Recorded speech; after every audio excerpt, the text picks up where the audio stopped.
महाकाय सूर्यकोटि समप्रभ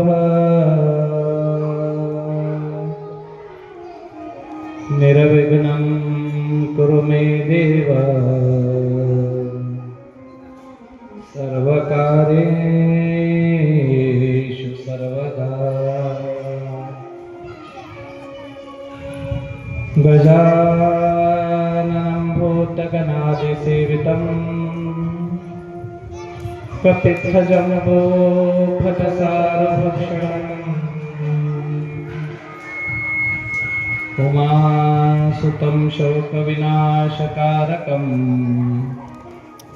विघ्नेश्वरपादपङ्कजम् असिद्गिरिसमस्यात्कज्जलं सिन्धुपात्रे सुरतरुवर्षाखालेखने पत्रमुरवे लिखति गृहीतकृत्वा शारदा सर्वकालं तदपि तव गुणानामीश पारं नयाति। मन्दारमाला कुलिकालकाले कपालमाला गिरिशेखराय दिगंबराय च दिगंबराय तस्मै नकाराय नमः शिवाय। नागेन्द्रहराय त्रिलोचनाय भस्मांगरागाय महेश्वराय नित्याय शुद्धाय दिगंबराय तस्मै नकाराय नमः शिवाय। कैलासराना शिवचंद्रमौळी फणींद्रमाथा भ्रुकुटी झळाळे कारुण्य सिंधू भवदुःखहारी तुझवीन शंभो मज कोन तारी। सानंदमानंदवने वसंतम आनंदकंदं हतपापवृंदं वाराणसीनाथमनाथनाथं श्रीविश्वनाथं शरणं प्रपद्ये। ओम तत्पुरुषाय विद्महे महादेवाय धीमहि तन्नो रुद्र प्रचोदयात्।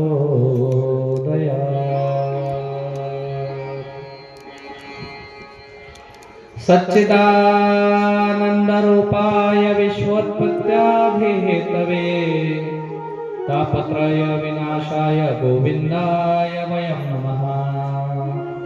कृष्णाय वासुदेवाय हरे परमात्मने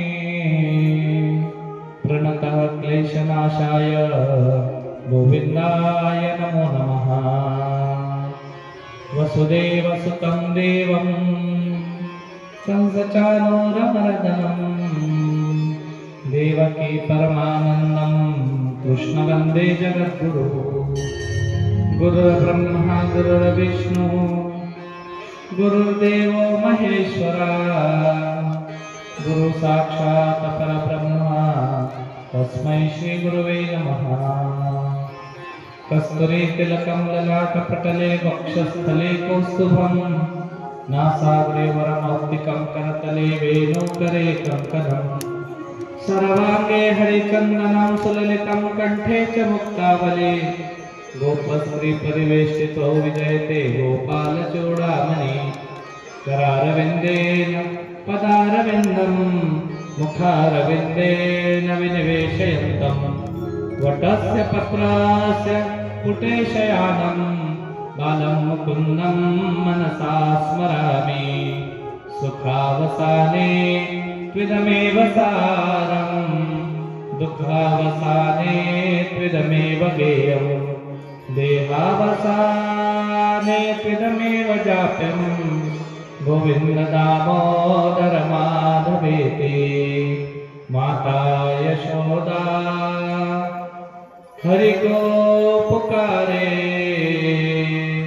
जागो उठो मोहन नैन खोलो, द्वारे खड़ी गोप बुला रही है, द्वारे खड़ी गोप बुला रही है, गोविंद दामोदर माधवेति, गोविंद दामोदर माधवेति, गोविंद दामोदर माधवेति।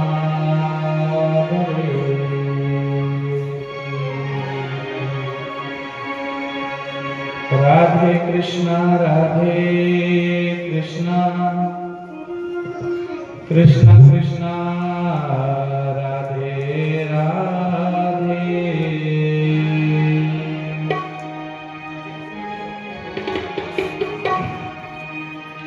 राधे श्यामा श्याम श्यामा राधे राधे।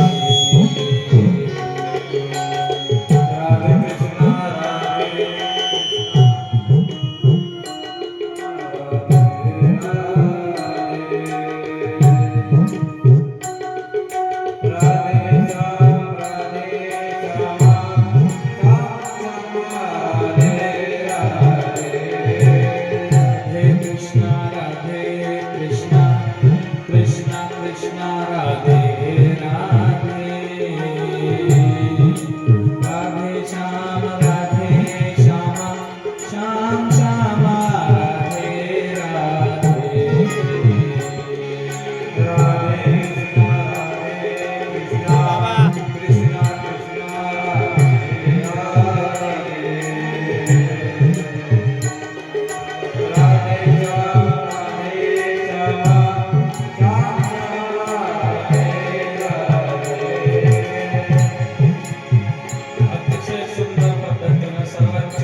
श्री सरस्वते नमः श्री गुरुचरण कमलेभ्यो नमो नमः।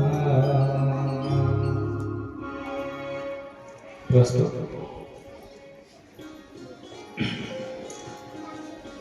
अखंड हरिनाम सप्ताह आणि श्रीमद भागवताच्या या द्वितीय दिवसाला प्रारंभ करत असताना प्रारंभी भगवान भोलेनाथ श्री सिद्धेश्वराच्या चरणावरती साष्टांग वंदन करून हे आतमध्ये बसलेले एक पोरं जराशी शांत करावं, नाही तर त्याला बाहेर काढून घरात वाटलं म्हणजे काय कामाचं नव्हतं.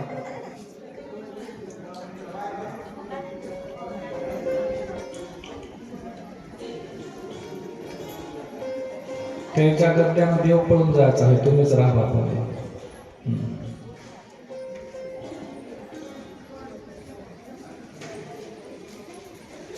सिद्धेश्वराच्या चरणावरती शिरसाष्टांग वंदन करून आजच्या द्वितीय दिवसाच्या कथेला प्रारंभ करूया.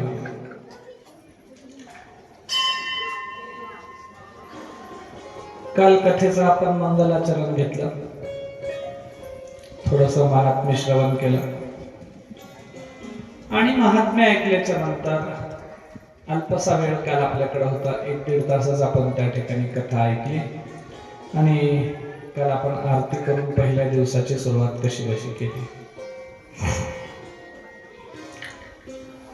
भगवान परमात्म्यानं तुमच्या आमच्यावरती खूप मोठे उपकार केलेत महाराज. का उपकार केले? कारण देवानं जे जे काही तुम्हाला आम्हाला दिलंय ते भरभरून दिलंय. कोणाला कोण्या वस्तूची कमी ठेवली नाही. हा, तुम्ही जर म्हणत असाल की नाही शेजारच्याला जास्त पैसा दिला आणि आम्हाला पैसा कमी दिला, शेजारच्याला जास्त वस्तू दिल्या आम्हाला वस्तू कमी दिल्या, शेजारच्याकडे 4 चाकी आहे आणि आमच्याकडे 2 चाकी आहे, तर ही कृपा देवाचं काम नाही. ही कृपा तुमच्या मनगटाचं, सामर्थ्याचं, कर्तृत्वाचं काम आहे. हे देवाचं काम नाही. काय देवानं तुम्हाला 2 पाय, 2 हात, 2 डोळे, मुख, कान, नाक, इतका सुंदर नरदेह त्या ठिकाणी दिलाय का त्या देहाला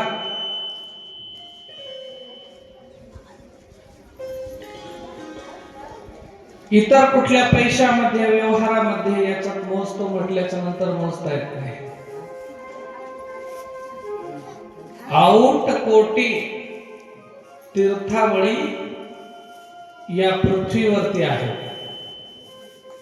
औट कोटी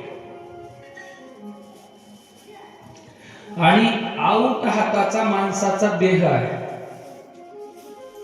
तुम्ही जर पाहिलं तर मनुष्याच्या इतक्या हातानं, प्रत्येकाच्या हातानं प्रत्येकाचा देह 3.5 हात असतो. प्रत्येकाच्या हातानं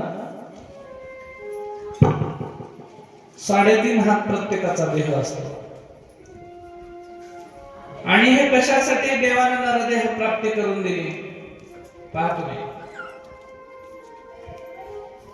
परमात्म्याचा जीव त्या ठिकाणी अंश स्वरूप असलेला जीव परमात्म्यापासून विलग झाला, बाजूला झाला. बाजूला झाल्याच्या नंतर तो गर्भवासामध्ये येऊन पडला. अंश स्वरूपानं जेव्हा एका स्त्री आणि पुरुषाच्या संसाराची सुरुवात झाली, तेव्हा एका नवीन जीवाची निर्मिती म्हणून एका स्त्रीच्या गर्भाशयामध्ये एक पिंड उत्पन्न झाला आणि त्या पिंडामध्ये प्राण परमेश्वरानं ओतला. हा स्वतःचा अंश रूपी जीव त्या ठिकाणी देवाने तिथं स्थापित केला.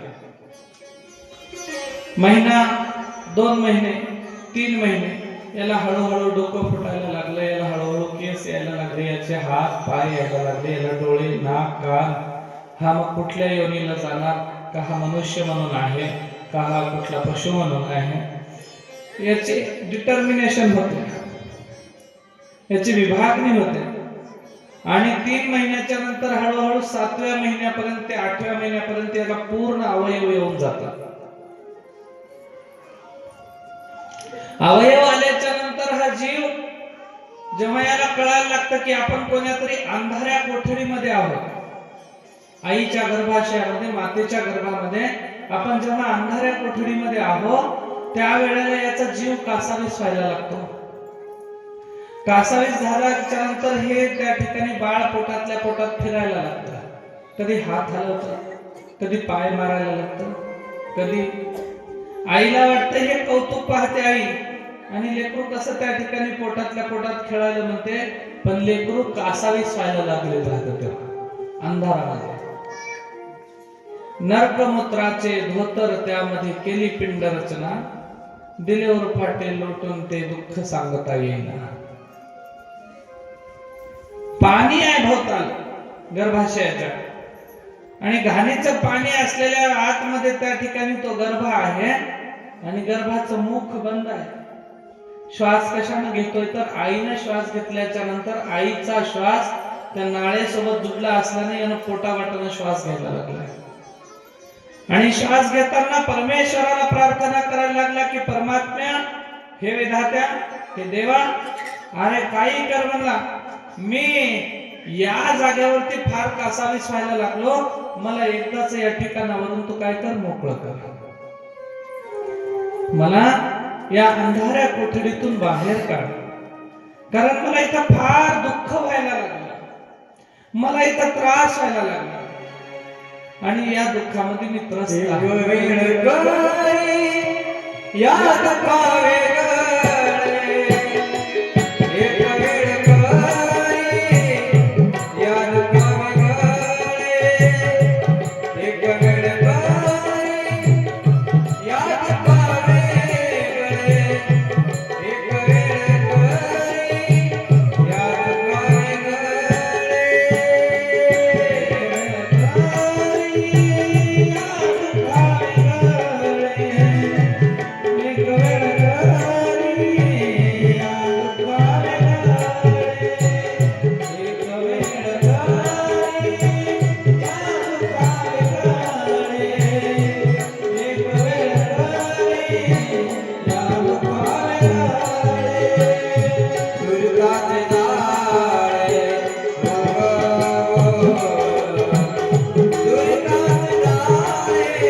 या दुःखा वेगळे दुरिताचे जाळे उडवणी. महाराज म्हणले मला एकदा याच्यातनं दुःखातनं काढा, कारण माझी परिस्थिती या ठिकाणावरती फार कठीण आहे. भगवान परमात्म्याला ज्या ज्या वेळेला प्रार्थना केली, देव म्हणले अरे बाबा सोडत होतो, पण तू कसा आहेस म्हणले, बैमानस, मी इथून तुला मोकळं केलं असता, पण तू कसा आहेस, बैमान आहेस म्हणले. आणि मग बैमान आहेस म्हणता क्षणाला यानं देवाला सांगितलं, देवा तुम्ही मला जसं सांगितलं तसं मी करेन, मी कधी बैमानी करणार नाही, पण मला याच्यातनं एकदा मोकळं करा. त्यावेळेला भगवान परमात्मा म्हणले करतो, मोकळं सोडतो, पण तुला आयुष्यभर माझं नाव घेऊन भजन करावं लागेल, तुला सोहम शब्दाचा उच्चार करावा लागेल, त्यावेळेला यानं सांगितलं काही हरकत नाही देवा, मी सोहम सोहम म्हटल्याशिवाय त्या ठिकाणी तुमचं नामस्मरण केल्याशिवाय कधी मी राहणार नाही.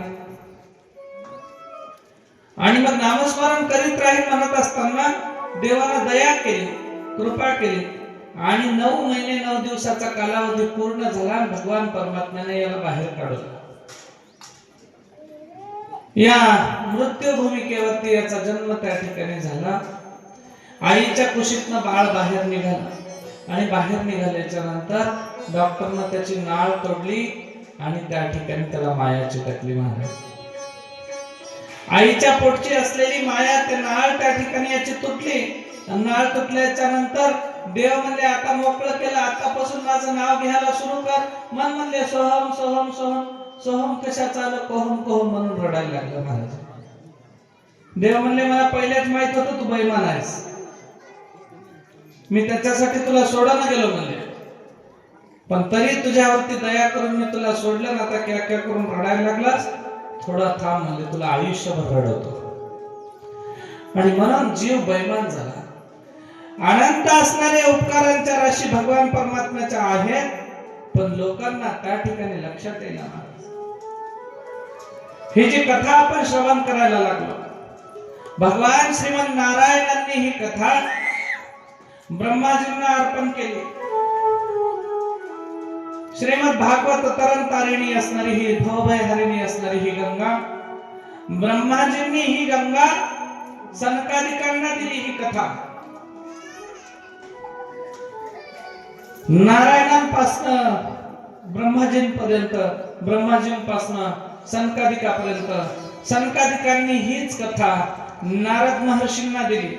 नारद महर्षींनी हीच कथा व्यास महर्षींना सांगितली. व्यास महर्षींनी जगताच्या कल्याणाकरिता हीच कथा शुकमुनी महाराजांना सांगितली आणि शुकमुनी महाराजांनी हीच कथा जीवाचा उद्धार व्हावा, मृत्यूच्या भयाचं निरसन व्हावं म्हणून त्या ठिकाणी त्या राजा परीक्षितीला सांगितले. आणि याच कथेचा संवाद सुतजी महाराज शौनक ऋषींना नैमिषारण्यामध्ये सांगायला लागले. भव्य आणि दिव्य असणाऱ्या या कथेमध्ये ज्यानं ज्यानं रसपान केलं त्याच्या जीवाचा उद्धारच झाला. परमात्मा श्री योगेश्वर कृष्ण परमात्मा म्हणतात, जो मजसी शरण आला आणि वाया गेला, ऐसा कोणी ऐकला. आहे का म्हणले कोणीतरी असं की मला शरण आला आणि वाया गेला? होऊ शकत नाही. भगवंताला अनन्य भावाने जो मजसी अनन्य शरण, त्याचे मी चुकवी जन्म मरण. माझ्याशी जो अनन्य भावाने शरण येतो त्याच्या जन्म मरणाचं भय निरसन करण्याची सर्वस्वी जबाबदारी माझी आहे. ही भगवान परमात्म्याची त्या ठिकाणी कबुली आहे. पण आमच्या लोकांना देवावरती विश्वासच तितकासा येत नाही. संतांनी सांगितलं, अरे गाढवांनो, परमार्थ करा. कसा करा? चांगल्या पद्धतीने करा, नेटका करा. किती दिवस मायेच्या पसाऱ्यामध्ये अडकून राहणार, किती दिवस परमार्थापासून विलग राहणार. सुंदर पद्धतीने परमार्थ करण्यासाठी मनुष्य जन्म अनमोल रे, इसे मिट्टी में मत घोल रे. अब जो मिला है फिर न मिलेगा, कभी नहीं कभी नहीं कभी नहीं.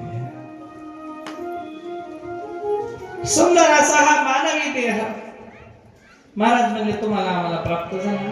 अव्याप्त का मानव देह ईश्वरने किती दिया. अव्याप्त का मानव देह ईश्वरने किती दिया. खाया पिया कुछ न खोया, नक माना खोया. खाया पिया कुछ खोया, नक माना खोया. भजमन गाया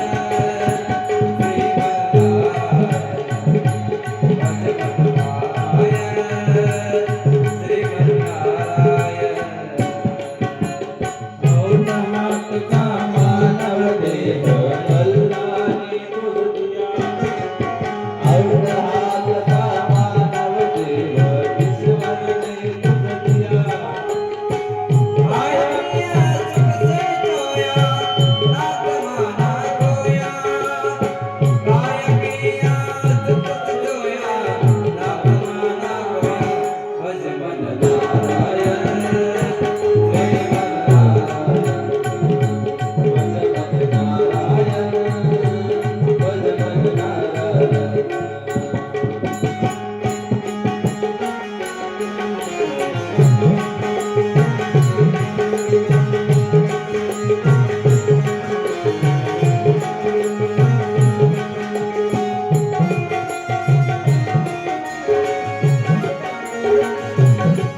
कृष्ण भगवान की जय। औट हात का मानव देह ईश्वर ने तुझे दिया, खाया पिया सुख से सोया। जीवनामध्ये काही मिळवलं नाही आणि मग माणसाला जन्म कशासाठी दिलाय? भक्तीसाठी दिलाय. आता येऊया भक्तीकडे. महाराज म्हणतात भक्ती ही परमेश्वराची ज्या ज्या मनुष्यानं दृढ भावनेने केली त्याच्या त्याच्या जीवाचा उद्धार झाला. आम्ही संसाराचे काम करण्यामध्ये संसाराचा करुणी काम जीव हा व्याकुळ झाला. माया कळे नाया जीवाला गळ्यात फासा लागला. काय करावे काही कळेना काही सुचेना. वंदना सुखी ठेव सर्वांना करीतो प्रार्थना. महाराज म्हणले अरे आयुष्यभर करावं काय हेच माणसांना कळना. महाराज हे की नाही, अवस्था फार बिकट झाली. आणि मग संतांनी सांगितलं भजन करा नामस्मरण करा. मग या जीवानं सांगितलं 10 वर्ष बालकपण नाही केले गुरुचिंतन. सावधान सावधान मुखी बोला गुरुवचन. काळाचे भय आहे काही करावे स्मरण. सावधान सावधान 20 वर्ष पूर्ण होती नाही केले गुरुसंगती. सावधान सावधान 20 वर्ष पूर्ण होती कांता पुत्र लावी प्रीती. सावधान सावधान 40 वर्ष पूर्ण होती नेत्र पंथासी जाती. सावधान सावधान 50 वर्ष पूर्ण होती दात 32 गळती. श्याम शुभ्र केश होती त्याला म्हातारा म्हणती. सावधान सावधान साठीची बुद्धी नाठी हाती घेऊन या काठी. वस वस लागे पाठी त्याला कारटे हसती. सावधान सावधान 70ची ही रचना मग तो झाला दैन्यावाना. हलवेना चालवेना तैसा झाला तो दिवाना. सावधान सावधान 4 विसा मिळून 80 मग तो झाला से आपेशी. उदकाविन मासोळी जैशी तैसा होतो कासा वेशी. सावधान सावधान नवावर दिले पूज्य तरी का मनसी माझे माझे. सावधान सावधान 100 वर्ष पूर्ण पुरुष झाला. भक्ती विना वाया गेला. ऐसा बोले मध्वमोनी चित्त द्यावो गुरुच्या बोला.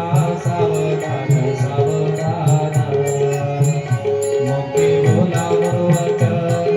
काळाचे भय आहे काही करावे स्मरण. सावधान सावधान 100 वर्षाच्या आयुष्याचा उलगडा केला महाराजांनी. मध्वमुनी महाराज म्हणतात अरे 10 वर्ष बालकपणा नाही केले गुरुचिंतन. 20 वर्ष पूर्ण होती नाही केली गुरुसंगती. 30 वर्ष पूर्ण होती 30 वर्षाचा चांगला ठोळा झाला म्हणजे. आणि ठोळ्या झाल्याच्या नंतर बायको आली लेकरं सुरू झाले. ना आता याला त्या ठिकाणी कामता आणि पुत्र. बायको आणि लेकरं गोडी लावले त्याला भजन गोड वाटला. 40 वर्ष पूर्ण होती नेत्र पंथासी जाती. आता रस्ता लागला म्हणले याला कारभार कसा करावा, पैसा कसा कमवावा, लेकरं कसे मोठे करावा. 50 वर्ष पूर्ण होती दात बत्ती सगळं ती एक एक एक एक दात गळायला लागतात. श्याम शुभ्र केश होती, केस पांढरे व्हायला लागतात. आणि सगळी दुनिया म्हणते अरे हे म्हातारा झालं. म्हातार म्हणतात. पुढचा टप्पा साठीची बुद्धी नाठी, ती घेऊन या काठी, वस वस लागे पाठी, त्याला कारटे हसते. आलंय म्हातारा म्हणतात, चेष्टा करतो, पळून जातो. 70ची ही रचना, मग तो झाला दैन्यावाना. जीव वसवस करायला लागतो, हात पाय दुखायला लागतात. हलवेना चालवेना तैसा झाला तो दिवाना. अरे ते आता पिस झालंय, त्याच्या मागे लागत राहू नका. म्हातारा माणूस त्याला काही कळणं आता. तैसा झाला तो दिवाना. 4 आणि 6 मिळून 80. आणखी एक टप्पा ओलांडला 10 वर्षाचा, मग तो झाला असे आपेशी. अरे त्या म्हाताऱ्याचं तोंड पाहू नका, आपेशी बना लागते म्हणते. उदकाविना मासोळी जशी, जशी पाण्याविना माशी तडफड करते का नाही, तसं ही अंगात ताकद नसते, मरण येऊ आता म्हणून सुखानं तडफड करायला लागते. तैसा होतो कासाविषयी. 9 दिले पूजे, 90 वर्ष पूर्ण झाले ना. आता जीव याचा व्याकुळ व्हायला लागला. माझ्या लेकरायचं कसं होईल, माझ्या नातायचं कसं होईल, मी असतो तर काय काय केलं असतो, काय नाही असताना काय केलं नाही, आता बाजत काय करणार असत. तरी का म्हणसी माझे माझे. 100 वर्ष पूर्ण पुरुष झाला, भक्ती विना वाया गेला. ऐसा बोले मध्वमुनी, चित्त द्या हो गुरुच्या बोला. सावधान सावधान सावधान. वेळेमध्ये सावध व्हा म्हणजे. वेळ हातात गेली, आयुष्य पुन्हा येईल ना येईल काय सांगता येत नाही महाराज. पण आजची घडी जर तुम्ही जगण्याची सोडून दिलात, पुन्हा माणसाचा देह मनुष्याला प्राप्त होईल न होईल ते कर्मावरती आधारित आहे. सत्कर्म केलात आणि ईश्वराला जर प्रिय झालात आणि त्यानं जर विचार केला की नाही नाही, जसं तुकोबाराया म्हणतात की सुखे घालावे आमाशी, काय गर्भवासी, गर्भाला याला वारंवार घाला म्हणून तुकोबाराया म्हणतात. तसं जर देवानं दया केली आपल्याला पिढ्यानपिढ्या त्या ठिकाणी, जसं एका काळामध्ये प्रल्हाद झाला, दुसऱ्या काळामध्ये अंगद झाला, एका युगामध्ये प्रल्हाद, दुसऱ्या युगामध्ये अंगद, तिसऱ्या युगामध्ये उद्धव आणि चौथ्या युगामध्ये त्या ठिकाणी नामदेव झाले. त्या पद्धतीनं पुन्हा पुन्हा जन्माला येईल याची शाश्वती नसली तरी शक्यता आहे. पण आज घडीची हातातली वेळ जर तुम्ही दवडली, हातातली वेळ जर वाया गेली, तर उद्या हातामध्ये फक्त पश्चाताप शिल्लक राहतो. त्याच्यामुळे आजच्या घडीमध्ये जमेल तेवढा परमार्थ करून घ्या, यातच तुमच्या जीवाचं हित आहे. यातच तुमच्या जीवाचं हित आहे. आणि मग मानवी जीवनाची अवस्था कशी महाराज? मोठ्या उत्साहानं माणसाला जगावं वाटतं, ऐश्वर्यानं जगावं वाटतं, वजनात राहावं वाटतं, रुबाबानं जगावं वाटतं, रस्त्यानं चालताना 4 चौघांना नमस्कार घालावा. कुण्या ठिकाणी आपण बसलो तर 4 शेजारी येऊन बसले पाहिजे वाटतं. आणि ही जर वजन त्या ठिकाणी, ही जर तुम्हाला तुमची पद्धती ठेवायची असेल तर अगोदर परमार्थाचा उत्कर्ष गाठणं फार त्या ठिकाणी महत्वाचं आहे. नारदजी महाराज यमुना तटावरती फिरत फिरत आले भ्रमंती करत. आणि यमुना तटावरती आल्याच्या नंतर नारदजी महाराजांनी पाहिलं एक स्त्री आहे बसलेली, थोडीशी तरणी दिसते, जवान आहे. आणि जवान असलेल्या स्त्रीच्या मांडीवरती 2 लेकरं झोपलेले आहेत, 2 माणसं झोपलेले आहेत, म्हातारी 2 माणसं झोपलेली. आणि हे जेव्हा नारदजींनी पाहिलं, शेजारीच्या काही महिला बसलेल्या आहेत, स्त्रिया, मांडीवरती 2 माणसं म्हातारे झोपलेले आहेत. आणि ही स्त्री आहे, ही दुःखात आहे, तिच्या डोळ्यात पाणी आहे, चेहऱ्यावरती नैराश्य आहे. आणि सभोवतालच्या स्त्रिया तिला सांत्वना देतात. हे जेव्हा नारदांनी पाहिलं तेव्हा नारद महर्षी त्या ठिकाणावरती गेले, विचारलं बाई नेमके आपण कोण आहात? नारदजी महाराजांचं दर्शन या स्त्रीनं घेतलं आणि हिनं सांगितलं, नारद महर्षी मी भक्ती आहे, माझं नाव भक्ती देवी आणि मी भक्ती आहे. माझ्या मांडीवरती झोपलेले हे 2 जे पुरुष दिसतात ना तुम्हाला, म्हातारे झालेले, हे माझं एक म्हणायचं त्या ठिकाणी ज्ञान आणि एक म्हणायचं वैराग्य, ही 2 माझी मुलं आहेत ना. नारदजी महाराजांना आश्चर्य वाटलं. आई पाहिली तर जवान दिसायला लागली, लेकरं पाहिले तर म्हातारे दिसायला लागले. असं कसं झालं गड्यामध्ये? आणि मग असं कसं झालं म्हटल्याच्या नंतर नारदजींनी विचारलं, अहो असं कसं शक्य आहे? म्हणजे त्यावेळेला या भक्तीने सांगितलं, नारद महाराज, खाली दक्षिण द्रविड देशामध्ये माझा जन्म झाला म्हणे. कर्नाटकामध्ये मी काय वाढलेली आहे आणि कर्नाटकात वाढली, महाराष्ट्र देशामध्ये माझं संवर्धन झालं, मला मान सन्मान मिळाला. आणि जेव्हा मी प्रभास पाटण क्षेत्र गुजरातामध्ये गेले त्यावेळेला मला वृद्धत्वानं घेरलं, मला म्हातारपण आले. अचानक मला म्हातारपणानं घेरलं, मी म्हातारी झाली. माझ्यासोबत माझे 2 मुलं होते, ते 2 मुलंही म्हातारे झाले. मग मी माझी पूर्वकळा येण्यासाठी देशोदेशी फिरले म्हणे, पण मला कुठेही माझी पूर्वकळा आली नाही. 2 लेकरं घेऊन मी सगळीकडे फिरले, पण मला कुठेही पूर्वकळा प्राप्त झाली नाही. म्हणून मी काय केलं, तर मी या यमुना तटावरती या ब्रजभूमीमध्ये वृंदावनामध्ये मी आली म्हणे. आणि इथं आल्याच्या नंतर मला माझी पूर्वकळा प्राप्त झाली, मी जवान झाले, तरुणी झाले. पण ही जी माझी 2 मुलं आहेत, या मुलांना मात्र पूर्वकळा प्राप्त झाली नाही. ते जसेच्या तसे म्हातारे राहून गेले. आणि यांचं म्हातारपण जावं म्हणून मी कितीतरी प्रयत्न केले, पण आणखी यांच्यावरची म्हातारी अवस्था जाईना. नेमकं काय करावं? मग ही भक्ती देवी म्हणते नारदजींना, नारद महाराज, तुम्हाला माझी विनंती, तुम्ही साधू आहात, ऋषी तपस्वी आहात, आणि तुम्ही जर कृपा केली तर माझ्या लेकरांना पूर्वकळा प्राप्त होऊ शकते. म्हणून मी तुम्हाला त्या ठिकाणी विनंती करते, माझ्या लेकरांना तुम्ही काहीतरी उपाय द्या. नारद महाराज म्हणजे चिंता करू नका. नारदजींनी वेद वाक्य या ज्ञान आणि वैराग्य या 2 मुलांच्या कानामध्ये सांगायला सुरुवात केली. श्रीहरी नारायणांचं नामस्मरण सांगायला सुरुवात केलं. आणि नाना परीचे वेद वाक्य सांगत असताना या 2 मुलांना बेशुद्धीमधनं जाग आली. यांना त्या ठिकाणी चैतन्य थोडंसं आलं खरं, पण अंगावरचं म्हातारपण यायच्या काही जाईना, अंगावरचा थकवा काही यांच्या जाईना. मग आता काय करावं? म्हणून नारदजी महाराज फिरत राहिले. भक्तीने आपल्याकडे एक काम सांगितलं आणि ते कामाची पूर्तता आपल्याला करायची आहे. म्हणून नारदजी महाराज भ्रमंती करत होते.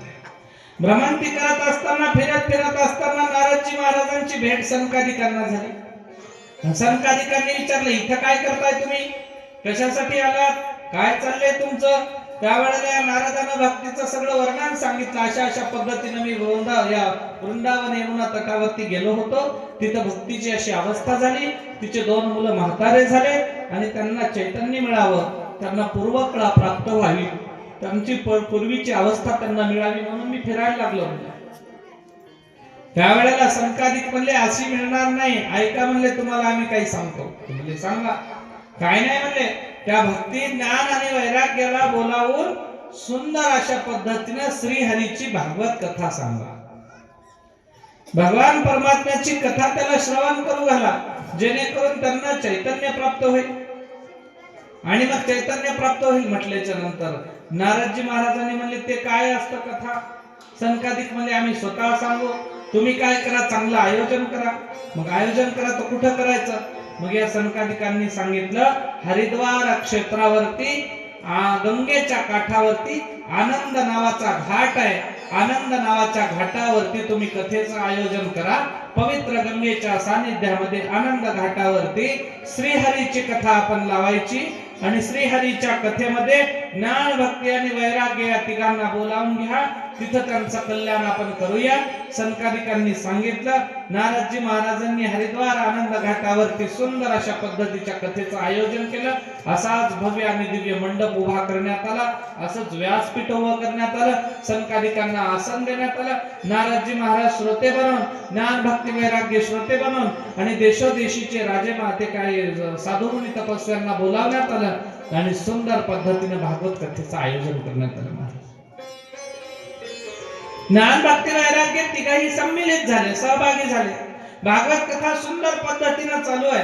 पहिला दिवस संपला, दुसरा दिवस संपला, तिसरा दिवस संपला. एक एक करता करता 7 दिवस संपले.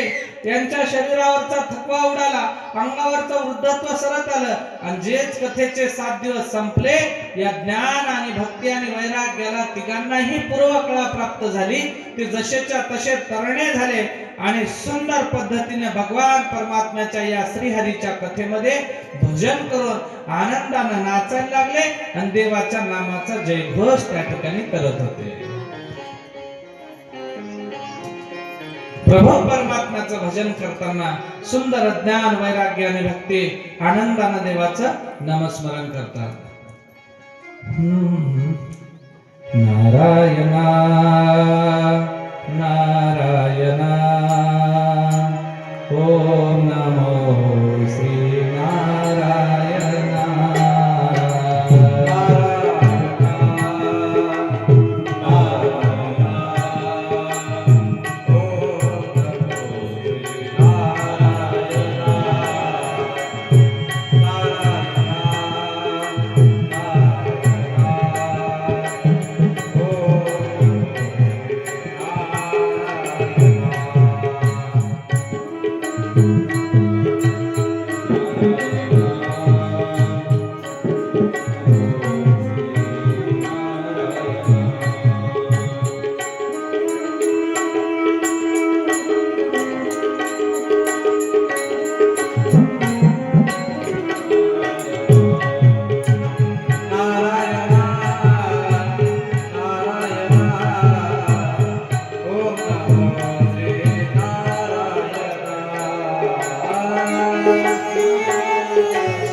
सुंदर अशा ज्ञान भक्ती आणि वैराग्याचा उद्धार झाला.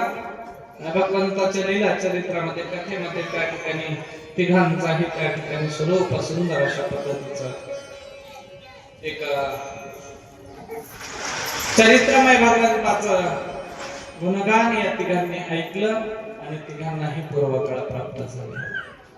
तुमच्या आमच्या जीवाचा उद्धार होण्यासाठी महाराज तुम्हाला आम्हाला प्रत्येकाला त्या ठिकाणी भगवंताचं चरित्र ऐकणं फार गरजेचं आहे. परमार्थ करतो ना आपण, ते आतमधले सगळे बाहेर काढा करते. मनात काहीच काम नाही त्याचं, त्याला बाहेर काढायचं.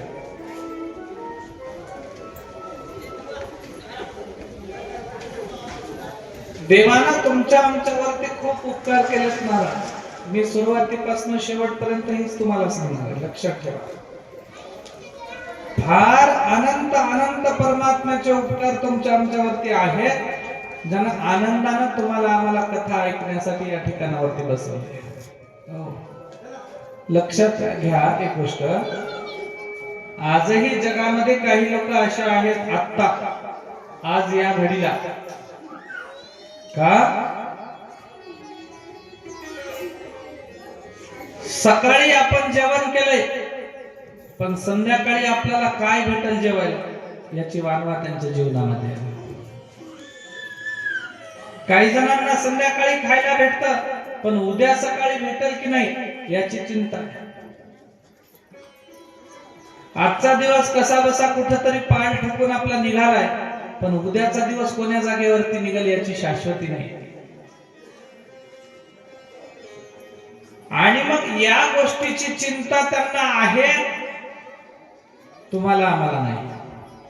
आमचे घर आहेत, आमचा व्यवहार आहे, आमची शेतीवाडी आहे, जमीन जुमला आहे, सगळ्या गोष्टी आमच्याकडे आहेत. देवानं भरभरून आम्हाला सगळं दिलं, कुणालाच कशाचीच कमी नाही महाराज. तुमच्या माहितीसाठी एक गोष्ट लक्षात घ्या, प्रत्येकाच्या घरामध्ये देवानं भरभरून सगळ्या वस्तू दिल्या. काही कमी आहे का कुणाला महाराज? काही नाही. मात्र देवदेव करायची कमी आहे. मूळ पुरुषाला, मूळ मालकाला ओळखा म्हणले. अरे एकदा का जीवनामध्ये या जीवाचा धनी कोण? कोण आहे या जीवाचा धनी? परमात्मा, परमेश्वर. ईश्वराशिवाय कोणी मालक आहे का तुमचा आमचा? एक म्हणजे देवाचं काय आलं बाई, माझा मालक माझ्या घरी आहे. तो मालक आहे, पण तो मालक किती दिवसाचा आहे? जीवाचा नाही, या देहाचा मालक आहे. तो या शरीराचा मालक आहे, जीवात्म्याचा मालक परमात्मा, परमेश्वर. हा पती हा परमेश्वर आहे, पतीला त्या ठिकाणी आपण परमेश्वर मानू शकता, पण जोपर्यंत शरीर आहे तोपर्यंत. एकदा का शरीराचा त्याग केला, मी तुझ्यात विरता माझी, राहिलीच ओळख काय, माझी पंढरीची माय, माझी पंढरीची. या देहातनं एकदा देही आत्मा नांदे तोवरी आनंद भजाल मलाही, राघव निघून गेल्या पिंजराने तिरमशून खाई. या शरीरामध्ये जोपर्यंत आत्मा आहे तोपर्यंत सगळे आपले आहेत, तोपर्यंत हा मालक आहे. पण या मालकाचाही कुणीतरी मालक आहे, आणि त्याचं नाव परमात्मा, परमेश्वर आहे, ईश्वर आहे. काय झालं? पतीने आपल्या पत्नीला सांगितलं, अगं म्हणे मी आता नोकरीच्या निमित्तानं बाहेर गावाला चाललो, कमी करेल. आणि मी बाहेर चाललो म्हणता क्षणाला त्या ठिकाणी बायको म्हणली, मी आजपर्यंत तुम्हाला जेव घातल्याशिवाय जेवण करत नव्हते, मी आजपर्यंत तुमचं दर्शन घेतल्याशिवाय माझं कुठलं काम होत नव्हतं, आणि आता तुम्ही नोकरीच्या निमित्तानं बाहेर जाणार, याचा अर्थ मी कोणासोबत राहायचं, कोणाकडे बघून काम करायची, कोणाकडे बघून जगायचं. त्यांना सांगितलं, पण संसार जर चालवायचा असेल तर पैशाची गरज पडते, आणि पैसा कमवायचा असेल तर नोकरी पाहिजे. नोकरी मला लागली, पण बाहेर जावं लागेल, मला जावं लागेल म्हणून. मग मला जावं लागेल म्हणता क्षणाला त्या ठिकाणी हिनं सांगितलं, पण मी आता रोज सकाळी तुमची पूजा केल्याशिवाय मी जेवण करत नव्हते, तुमचे पाय धुतल्याशिवाय मी पूजा करत नव्हते, पूजा केल्याशिवाय माझं कुठलं काम व्हायचं नाही. आता मी कोणाचे पाय धु? तुम्हाला जेवण घातल्याशिवाय, तुम्हाला त्या ठिकाणी खाऊ पिऊ घातल्याशिवाय मी जेवण करत नव्हते, मग आता मी जेवण कसं करू? मला घेऊन चला म्हणजे सोबत. यानं म्हणलं, जिथं नोकरीला जातोय तिथे एकट्याच काम आहे, तुझं काही काम नाही, आणि घरच्याला तिथे न्यायची परवानगी नाही, मला एकट्याला जावं लागेल. म्हणली माझी व्यवस्था काय? त्यावेळेला यानं सांगितलं काळजी करू नको. गावच्या पांचाळाला सुताराला बोलवलं आणि सांगितलं की माझ्यासारखीच हुबेहूब एक लाकडाची मूर्ती बनवून दे. माझ्यासारखी एक लाकडाची मूर्ती बनवून दे. स्त्री पतिव्रता होती, चांगली होती, भावना सद्भावनेची होती. आपल्या पतीचं दर्शन घेतल्याशिवाय तिचे नित्यनेमाचे काम चालत नव्हते महाराज. एक सुंदर त्याच्यासारखी लाकडाची मूर्ती बनवण्यात आली आणि त्या पतीने सांगितलं, हे बघ म्हणे, जोपर्यंत मी नोकरीला बाहेर आहे तोपर्यंत या माझ्या मूर्तीला, या माझ्या चित्राला, या चरित्राला, यालाच त्या ठिकाणी तू आपला पती मानायचं. नित्य नेमाने याची पूजा करायची. जसं आपण देवघरामध्ये देवाचे फोटो ठेवतो आणि त्याची नित्य पूजा करून त्याला प्रसाद नैवेद्य दाखवून आपण पुढचे काम करतो का नाही, तसं त्या ठिकाणी याचीच पूजा करायची. याची पाद्य पूजा करा, याचे चरण धुवा, याचे त्या ठिकाणी अभिषेक करा, याला सगळं भेटा, बोला, काय बोलायचं, काय तुमच्या मनातलं आहे ते सगळं त्या ठिकाणी भाव व्यक्त करा आणि तुमचे काम आटोपा. मग हिनं आपल्या पती गेल्याच्या नंतर नियम बनवला की जोपर्यंत आपल्या पतीची पूजा संपत नाही तोपर्यंत हिनं कधी जागेवरून उठायची नाही. एकदा पूजा प्रारंभ केली, एकदा पूजेला सुरुवात केली की पूजा संपेपर्यंत उठायची नाही. आमची माऊली देव घेते गंगाळामध्ये, टोपल्यामध्ये गंगाळामध्ये देव घेते, टाकते सगळे एकाच, कोणाच्या नाकात पाणी, कोणाच्या तोंडात पाणी, आणि टाकल्याच्या नंतर बिचारी घासत पुसत राहते. अगं ठाकोले, तिथं काय की ठेवलंय? आई मला सापडणं झाली, गेली हे देवाला सोडून उठून. मी पाहुणे मालक एकीकडून आले, कोणीतरी पाहुणे एकीकडून आले, गॅसवर दूधच उतरू यायला लागलं, देवा एकीकडून लक्ष तिकडं. तिचा नियम होता की आपल्या पतीची सेवा किंबहुना पूजा झाल्याशिवाय आपण जागेवरून उठायचं नाही. खूप दिवस तिने सेवा केली त्या मूर्तीची, लाकडाची मूर्ती.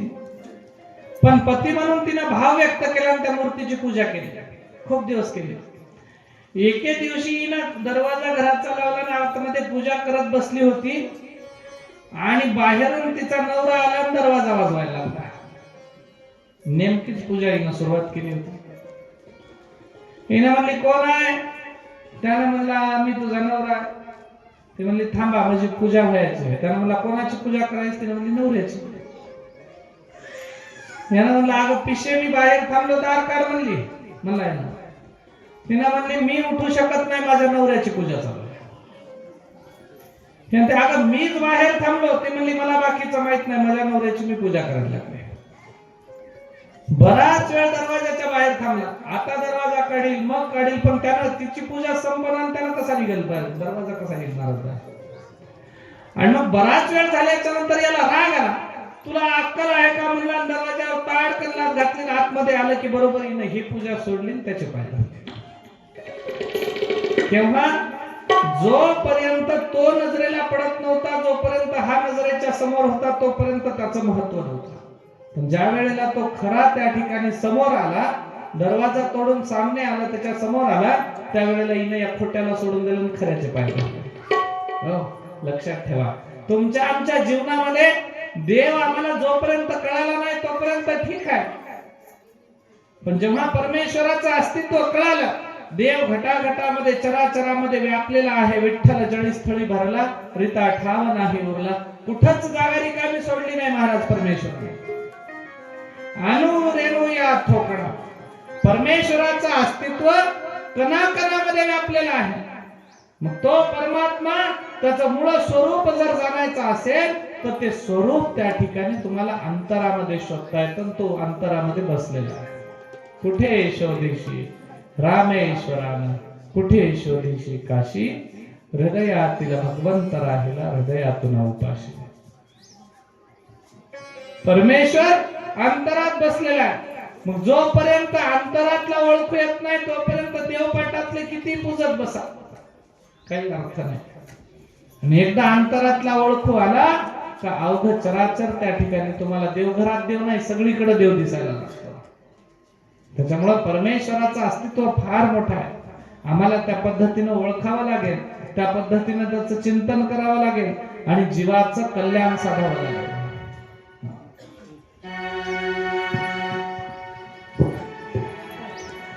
शोधिशी मानवा रावळे मंदिरे नांदतो देव हा आपुल्या अंतरी शोधिशी मानवा रावळे मंदिरे नांदतो देव हा आपुल्या अंतरी शोधिशी मानवा रावळे मंदिरे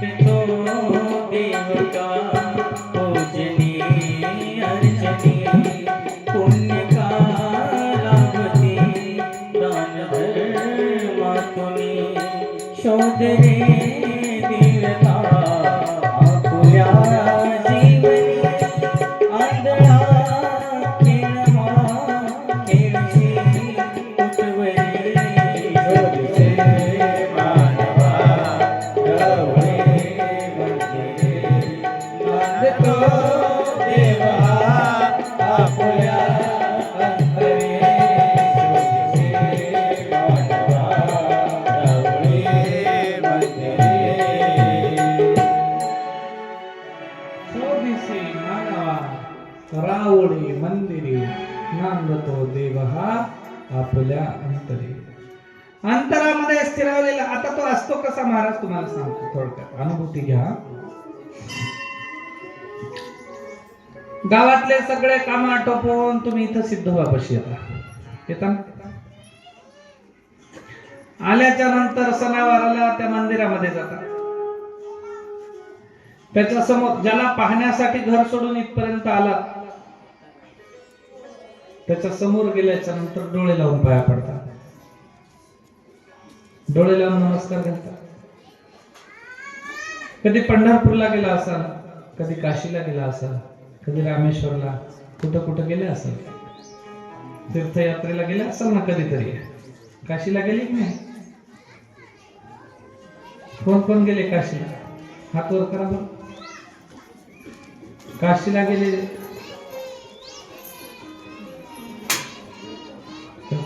मागे एक माय बरी दिसली बा, मोठा हात वर केली.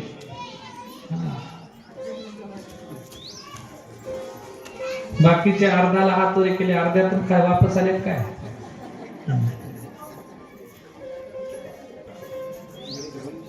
काहीतरी शास्त्र सांगतात म्हणून मला माहित नाही की काशीला गेलेल्या माणसानं वापस घराकडे यायचं नसते.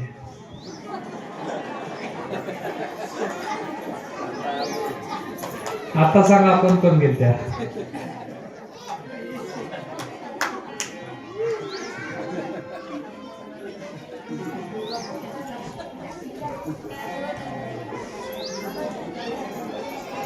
पण तरी गेले असाल जिथं जिथं देवाला कुठं तरी गेले असाल. पंढरपूरला तर सगळे गेले ना, जवळपास सगळे गेले पंढरपूरला.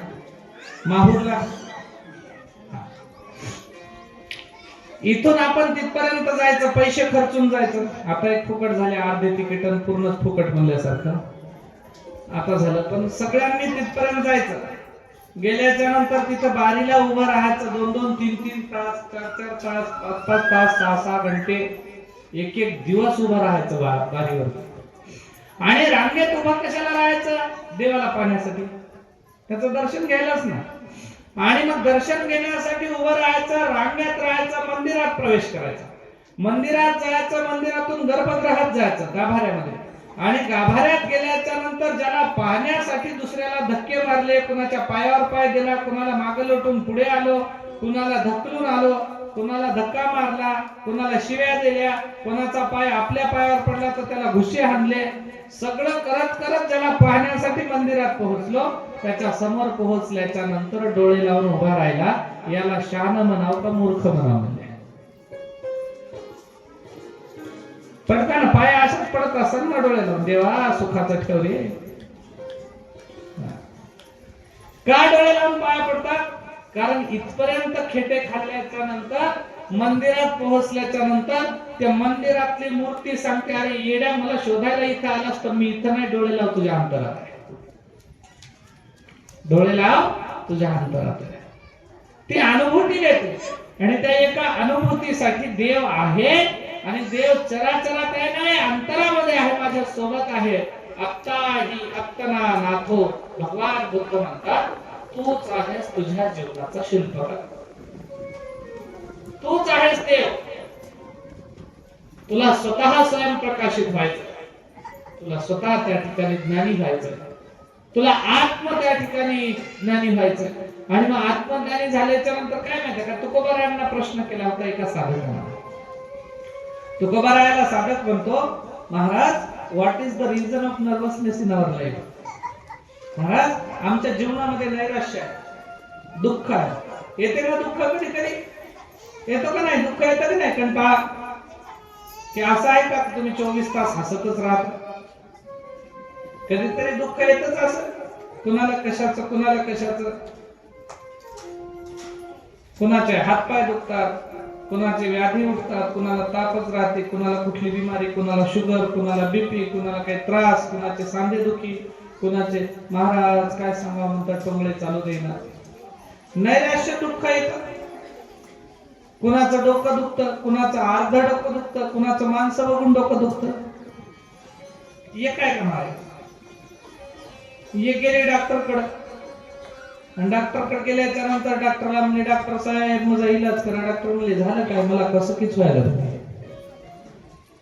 डॉक्टर म्हणला, बाई नेमकं काय व्हायलंय तुम्हाला? काय डोकं दुखायलं, काय ताप आली, काय हातपाय दुखायले, काय नेमकं काय व्हायलं तुम्हाला? पोटात दुखायलं? नाही नाही म्हणले, मला कसं किच व्हायलं. पण नेमकं काय नाही, कसं किच व्हायलंय. डॉक्टर म्हणला, बाई कॅन्सर पासून ते पार सगळ्या रोगाचे इलाज आमच्यापाशी होतं, पण हे कसं किच व्हायला, या रोगाचा इलाज आणखी सापडला नाही. नेमकं काय व्हायला? नाही डॉक्टर साहेब, मला कसं किच व्हायला. तसं नैराश्य, दुःख, प्रसंग, संकट, संघर्ष मनुष्याच्या जीवनामध्ये निरंतर येत असतो. पण येत असताना त्या संघर्षातनं, नैराश्यातनं आम्ही काय घ्यायचं? तुकोबारायांना विचारलं होतं की आमच्या जीवनात नैराश्य आहे, त्याचं नेमकं कारण काय? तुम्हाला एक प्रश्न पडतो ना, असं का झालं? तुकोबारायांना विचारलं. तुकोबाराय म्हणले, the ignorance of spirituality and religion, that is the main reason of nervousness in our life. महाराज म्हणतात, आम्ही अध्यात्माकडे दुर्लक्ष केलं आणि आम्ही धर्माकडे दुर्लक्ष केलं. काय केलं? अध्यात्माकडे दुर्लक्ष केलं आणि धर्माकडे दुर्लक्ष केलं. परिणामी आमच्या जीवनामध्ये नैराश्य आलं. मग तुम्ही जर पुन्हा नव्यानं अध्यात्माकडे लक्ष दिलं आणि तुम्ही जर नव्यानं धर्म काय आहे, धर्म काय सांगतो, धर्म तो न कळे काय झाकी येले डोळे, जीव भ्रमले या कामे कैसी कळो येती वर्णे. जीवाला भ्रम उत्पन्न झाला. भ्रम कसा उत्पन्न झाला सांगतो, थोडस ऐकून घ्या. ऐकायले ना? ऐकायले की नाही? काही काही जणायला डोळे उघडे ठेवून झोपायची सवय असते. हो, आम्ही एका जागी कीर्तनाला गेलो होतो महाराज, आणि कीर्तनाला गेल्याच्या नंतर तुमच्यासाठी लक्षात ठेवा, आणि कीर्तनाला गेल्याच्या नंतर असं कीर्तन चालू होतं, समोरच्या वाड्याच्या वट्यावरती एक आजीबाई बसली. हो, त्या आजीला महाराजांना सांगितलं, आजी थोडं खाली उतरून बसा. म्हणला, कीर्तनामध्ये कीर्तन करायच्या वर बसायचं नसते. अय महाराज, तुमचं तुम्ही कीर्तन करा गुणानं, करा गुणानं कीर्तन. म्हणजे तुम्ही कीर्तनाला आले, तुम्हाला काय करायचं नाही, इकडे तिकडे बारा चौकशा करायची. त्यावेळेला आजी म्हणली, ठीक आहे जाऊ द्या. म्हणल्यानं कीर्तन करा. म्हणला, काही हरकत नाही, जाऊ द्या. चालू केलं कीर्तन. म्हातारी ढकल्या द्यायला लागली. ढकल्या देता देता देता म्हातारीला झोप लागली. झोप लागल्याच्या नंतर या कीर्तनकारानं पाहण्याशी म्हातारी वरून वाट्यावरून भटकन खाली पडण्याशी एकच पडली, उघडी तिघडी. आणि उघडी पडल्याच्या नंतर महाराजांना तिला सांगितलं, आजी तुला म्हणलो की नाही पहिलेच खाली बस म्हणून झोप लागत होती तुला आणि झोपेमध्ये पडलीस म्हणा तू कितीलाही लागलं तुला आता काहाचं लागलं काहाची झोपलो म्हणजे मी डोळे लावून ऐकत होते आणि झोप तितक्यात मधात आली झोपाची माझी कुस्ती लागली झोपेची माझी कुस्ती लागली आणि तिला वरून खाली आपटून तिला खोंडाळून तिच्या उरावर मी पडलो तिच्या उरावर मी पडलो म्हणजे काहीही करा आमचंच खरं झालं पाहिजे असं असतं विषय चालू होता जीव भ्रमले या कामे माईक पदार्थामध्ये जीव भ्रमून गेला ग्रस्त झाला जीवाला जाण राहिली नाही नेमकं आपल्याला काय करायचं आहे त्याच्यापाशी पण नेमकं त्याला कळलं ना आपल्याला करायचं काय 9 येडे होते 9 आणि 9 वेड्यांना पलीकडल्या गावामध्ये जत्रा आहे आणि आपल्याला आता पलीकडून किंवा गावातून इकडे यायचं होतं सिद्धोबाला वाटमध्ये हा ओळ आहे तलाव काय आणि 9ला 9 जण येडे म्हणले अरे बाबा आपल्याला आता सिद्धोबाकडे जायचंय वाटत पाणी आहे भरपूर लई ओलांडून आपल्याला जायचं वाहून जाऊ नये सगळेजण एकमेकाच्या हात धरा म्हणजे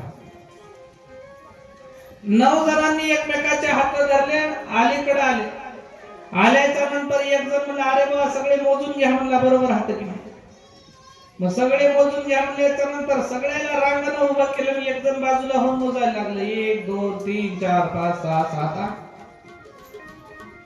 8 अरे एक कुठं गेले मी पुन्हा हे म्हणलं तुला मोजता आहे तू इकडे ये ती इकडे झालं हे बाजूला झालं हे म्हणते 1 2 3 4 5 6 7 8 म्हणलं खरंच एक गेले इकडे हे बाजूला झालं दुसरं आलं प्रत्येकानं पुढे येऊन मोजले 8 दिसायले लागले लढायला गेले रे म्हणजे आपल्यातलं लई चांगलं होतं त्याच्यासारखं माणूसच नव्हतं आता कसं करावं आपण काय सांगावं काय तोंड देवावं आपला मित्र गेला आणि असं झालं तर जोरजोरात लढायला लागले महाराज हो लढणं यायला चांगलं जमते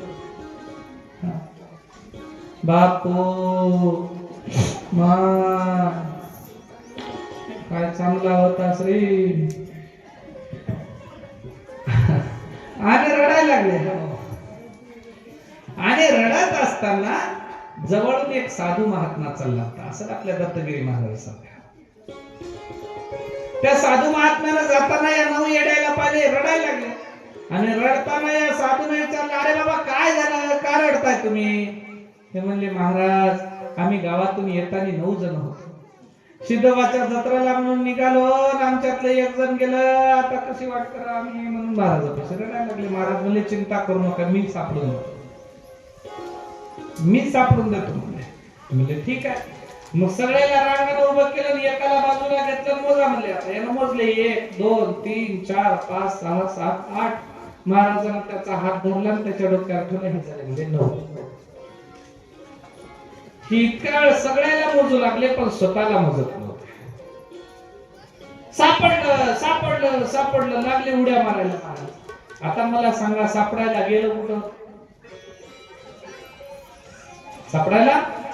कुठं तिथंच होत पण मायेनं फेरा असा घेतला महाराज की त्याच्यातलंच त्याला लक्षात येईना तुझं आहे तुझ्यापाशी तरी तू जागा चुकलास अरे तुमच्यापाशीच आहे म्हणले सगळं या अनंत ब्रह्मांडाची घडामोड करणारा परमात्मा परमेश्वर तुमच्यासाठी सगुणाला आलाय तो मुळात निर्गुण आहे तो चराचरात व्यापक आहे जळी स्थळी काष्ठी पाषाणी सर्वत्र यत्र तत्र सर्वत्र सगळीकडे पूज्य असणारा परमात्मा व्यापक स्वरूपाला आहे पण तुमच्यासाठी तो सगुण रूपाला मंदिरात येऊन बसलाय कारण देवाला माहित आहे 83,99,999 जीवांना स्वतःच हित करता जरी येत नसलं तरी त्यांना देवाची अवस्था सगळीकडे कळू शकते पण माणसाची जात याला चराचरातला देव ओळखू येत नाही म्हणून माणसानं मंदिर निर्माण केले आणि त्याच्यात मूर्ती बसून प्राण प्रतिष्ठा केली स्वतःचा देव तिथे बसवला निर्मल असणाऱ्या परमात्म्याला सगुणाला आणलं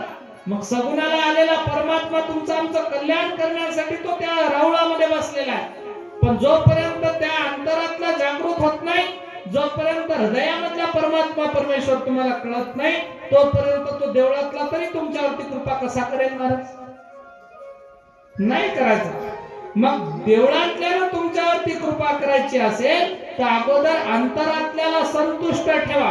अंतरातल्याला संतुष्ट ठेवायचं असेल तर मनाला नियंत्रित ठेवा. मनाला नियंत्रित ठेवायचं असेल तर मनाला बांधून नाही, मनाला प्रसन्न ठेवावं लागतं. आणि प्रसन्नता कशामुळे मिळते? ती भगवान परमात्म्याच्या कथेमध्ये, त्याच्या श्रवणामध्ये, त्याच्या भक्तीमध्ये, त्याच्या सप्ताहात, त्याच्या चरित्र ऐकण्यामध्ये मनाला प्रसन्नता प्राप्त होते. आणि जेव्हा मनाला प्रसन्नता प्राप्त होते तेव्हा खरी सिद्धी मनुष्याला प्राप्त होते. आणि तुकोबारायांनी सांगितलं, मन करा रे प्रसन्न, सर्व सिद्धीचे कारण. महाराज म्हणले, स्वतःच मन ताब्यामध्ये घ्या, सगळ्या गोष्टी तुमच्या ताब्यात. आणि जगात सगळं शक्य आहे Maharaj. Nothing is impossible, everything is possible in our world. आमच्या जगामध्ये सगळ्या वस्तू शक्य आहेत. असाध्य ते साध्य करिता असा आहे, असं कारण अभ्यास तुका. फक्त त्याच्या प्रती आमचा अभ्यास असला पाहिजे, आम्ही समर्पित असलो पाहिजे. आमची म्हातारी आजीबाई अंगण झाडत होती आणि अंगण झाडता झाडता बिचाऱ्या म्हातारीला एक कुजलेली करगंजलेली काटापिन सापडली. आणि काटापिन सापडल्याच्या नंतर म्हातारीनं ती काटापिन आपल्या पदराला लावली, पदराला लावून ठेवून दिली. संध्याकाळ झाली, रात्र झाली, झोपी गेली. सकाळी उठले, आंघोळ करून त्या ठिकाणी तिने जुने कपडे काढून ठेवले, दुसरे कपडे घातले आणि आली कथेला. आणि कथेला आल्याच्या नंतर तिला लक्षात आलं, नुसती कथा ऐकत बसण्यापेक्षा जराशे दात कोरत कोरत कथा ऐकावी. जराशे दात कोरत कोरत कथा ऐका. मग दात कोरायला काय लागते? काटापिन लागते. मग तिने म्हणली, काटापिन तर आपल्याला कालच सापडली. मग पदराला बघितली, काढा गेली तर पदराला काटापिनच नाही. पुन्हा तिच्या लक्षात आलं, काटापिन कालच्या कपड्याला होती. आता इथून कथेमधून अर्ध्यातून उठली, घराकडे गेली महाराज. का? कारण सुनबाईला पहिलेच आपल्यावर राग आहे न म्हणून कच कच जर धुणं धुतली तर आपली काटापिन गेली घराकडे. आणि घरी जाऊन कपडा हुडकायला लागली, वाळवत होता. सुनबाईला विचारलं, कागद धुतलीस का कपडे? तिने म्हणली हो. आणि पदराला काटापिन होती. म्हणली, माझ्या भेटली का तुला? नाही, मी पाहिली नाही म्हणली. बिचारीने आपटू आपटू रगडू रगडू धुतलं होतं, जसं काय सासूलाच आपटा. आणि हिनं जाऊन पदराला पाहते तर काटापिन सापडली नाही. गंजलेली कुजलेली वस्तू आहे, मोडून गेली. महाराज कुठे पडली कुणाला माहित नाही, नालीत नोरीत गेली निघून. पण हिला जेव्हा सापडला तेव्हापासून अख्खा दिवसभर म्हातारी याच्यावर त्याच्यावर वसखेस पडायला लागली. याच्या डोळ्यात माथ्याच पडल्या. याचं चित्तच नाही कामावर, याला सुधरतच नाही. यानं असेच करतात, माय बापाच्या घरी अशाच केलेल्या होता, इथे येऊन घर फुकायला आले, आता हे झालं ते झालं. अरे अरे अरे अरे अरे, अख्खा दिवसभर म्हातारी. पोरगं म्हणलं, आई तू तशी का करायला लागली? ऐकून घे. बस म्हणली, तू तर बाईचा बैल झालास म्हणली. इतकं अख्खा दिवसभर भांडण महाराज. कशा पायी झालं भांडण? एका काटापिनीसाठी. बरं, तिची किंमत काय? 5 रुपये दिले तर गुच्छाच्या गुच्छा काटापिनाचं. पण 4 देखील तिची किंमत नसणाऱ्या वस्तूसाठी अख्ख्या दिवसभर म्हातारीचा आनंद हरपला. का? कारण तिचं मन सगळं गुंतलं होतं एका गंजलेल्या काटापिनामध्ये. हो, मग तुमचं आमचं मनही या गंजलेल्या संसारामध्ये पडलंय. म्हणून आयुष्याचा परमानंद तुम्हाला आम्हाला प्राप्त होईल. नश्वर असलेल्या संसारात, माईक असलेल्या पदार्थात आणि अशाश्वत असलेल्या वस्तूंमध्ये तुम्ही आम्ही गुंतून पडलो. परिणामी तुम्हाला आम्हाला सिद्धेश्वराचं खरं रूप दिसेना, फक्त पिंड दिसत. ज्या वेळेला अशाश्वत असणाऱ्या या संसारातनं मन थोडस बाहेर काढाल त्यावेळेला खरा खुरा परमार्थ तुम्हाला कळेल आणि साक्षात मूर्तिमंत सिद्धेश्वर तुमच्या समोर उभा राहील. महाराज सुतजी महाराजांना प्रश्न केलाय शौनक मुनींनी. महाराज म्हणले, या जगामध्ये परमेश्वराचे किती अवतार झाले? सुतजी महाराजांनी सांगितलं 24 अवतार झाले. पुन्हा विचारलं, मग 24 अवतारामधले मुख्य अवतार किती? सुतजी महाराजांनी सांगितलं 10 अवतार. कोणते? त्यावेळेला सांगितलं मत्स्य, कच्छ, वराह, वामन, नरसिंह, परशुराम, राम, कृष्ण, बौद्ध आणि होणारा कल्की. 10 मुख्य अवतार आहेत. मग या शौनकांनी विचारलं 10 मधले सुद्धा 2 निवडायचे असले तर त्यांनी सांगितलं 10 मधले मुख्य 2 रामकृष्ण नामे हे दोन्ही साजिरी हृदय मंदिरी स्मरा करा. राम आणि कृष्ण. राम अवतारामध्ये या जीवाला मर्यादेची स्थापना करून दिली प्रभू रामचंद्रांनी. एक मर्यादित आयुष्य जगत असताना सुद्धा पुरुषांमधला पुरुषोत्तम कसा व्हावा, जगात सर्वात श्रेष्ठ पुरुषोत्तम असणारा मर्यादित पुरुष कसा व्हावा हे रामचंद्रांनी आपल्या आयुष्यामध्ये दाखवलं. आणि जगातले सगळे नियम मोडून टाकायचे, सगळ्या लीला करायच्या, सगळ्या खोड्या करायच्या आणि सगळ्यांचा त्या ठिकाणी सगळ्यांना त्रास देत देत धर्म कसा प्रतिष्ठापित करायचा हा पूर्ण अवतार म्हणजे योगेश्वर परमात्मा श्री कृष्णाचा अवतार. राम आणि कृष्ण या 2 अवतारांची लीला त्या ठिकाणी या सुतजी महाराजांनी सांगितली. मग रामकृष्णाची लीला सांगितल्याच्या नंतर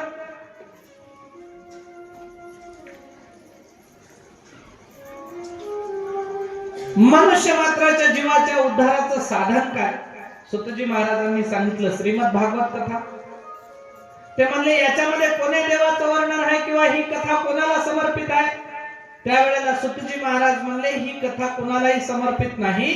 6 शास्त्र, 18 पुराण, 4 वेद, श्रुती, स्मृती, उपनिषद या सर्वांचं सार मिळून वेदव्यासांनी निर्माण केलेले हे श्रीमद भागवत महापुराण आहे. श्रीमत याचा अर्थ श्री म्हणजे देव, मत म्हणजे त्याचा त्या ठिकाणी संवाद, ईश्वराचा संवाद असलेला. पण कुणाला समर्पित कुणालाही नाही. सत्यम परम धीमहि, जे या जगामध्ये सत्य आहे त्याला समर्पित हे श्रीमद भागवत आहे. म्हणून सत्यम परम धीमहि, कोण्याही एका देवाचं वर्णन याच्यात नाही. जगातल्या सगळ्या देवांना शरण असणारं हे श्रीमद भागवत कथा आहे. म्हणून हे सगळ्या पुराणांमध्ये श्रेष्ठ आहे असं सुतजी महाराजांनी शौनकांना सांगितलं. मग शौनकांनी महात्म्य जसं आपण पूर्वी श्रवण केलं तसं एक उपाख्यान सांगायला सुरुवात केली. तीच उपाख्यानाची उक्ती त्या ठिकाणी परीक्षितीला शुकमुनी महाराज सांगतात. शुकमुनी महाराज म्हणले परीक्षिती चिंता करू नको. अरे तू तर एवढं मोठं पाप केलं नाही, तुझ्यापेक्षाही कितीतरी महापापी आणि दुराचारी लोकांचा उद्धार सुद्धा देवाच्या कथेनं झालाय. तू त्याच्यानंतर न कळतपणानं अज्ञान अंधकार वश तू काय केलं, एका ऋषीच्या गळ्यामध्ये मेलेला सर्प टाकला, ऋषीचा अपमान केला.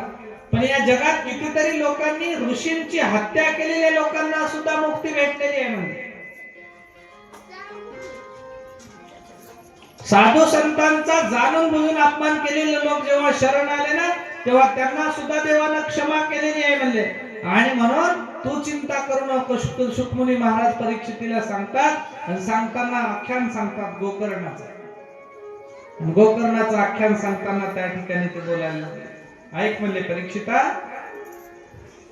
तुंगभद्रा नावाची नदी होती, आजही आहे कर्नाटक देशामध्ये.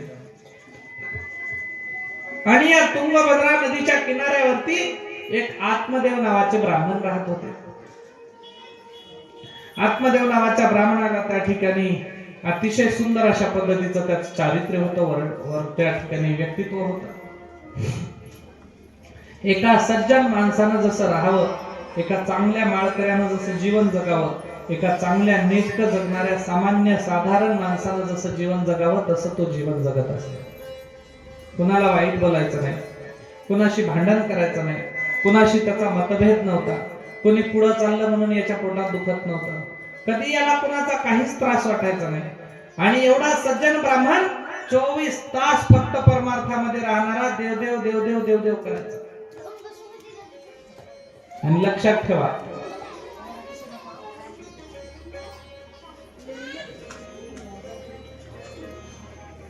देवदेव करणाऱ्या माणसाच्या घरामध्येच कधी कधी अवकाळी लेकरं जन्माला येतात.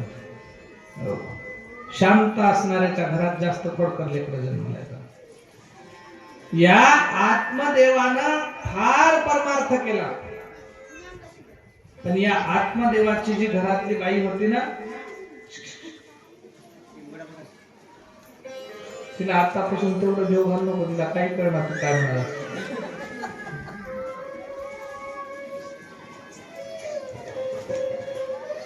या आत्मदेवाची जी पत्नी होती तिचं नाव काय होतं माहित आहे का? आत्मदेवाची बायको. तुम्ही कथा ऐकता ना दरवर्षी. कथा काय काय ध्यानात ठेवायची राहते का? दरवर्षी काय ऐकायची? इकडं ऐकायची आणि इकडं हा. आता या वर्षी तसंच करायचं. आत्मदेवाची पत्नी, तिचं नाव धुंदुली. काय होतं? धुंदुली. बाईचं नाव आहे धुंदुली, बाई धुंदुलीच होती.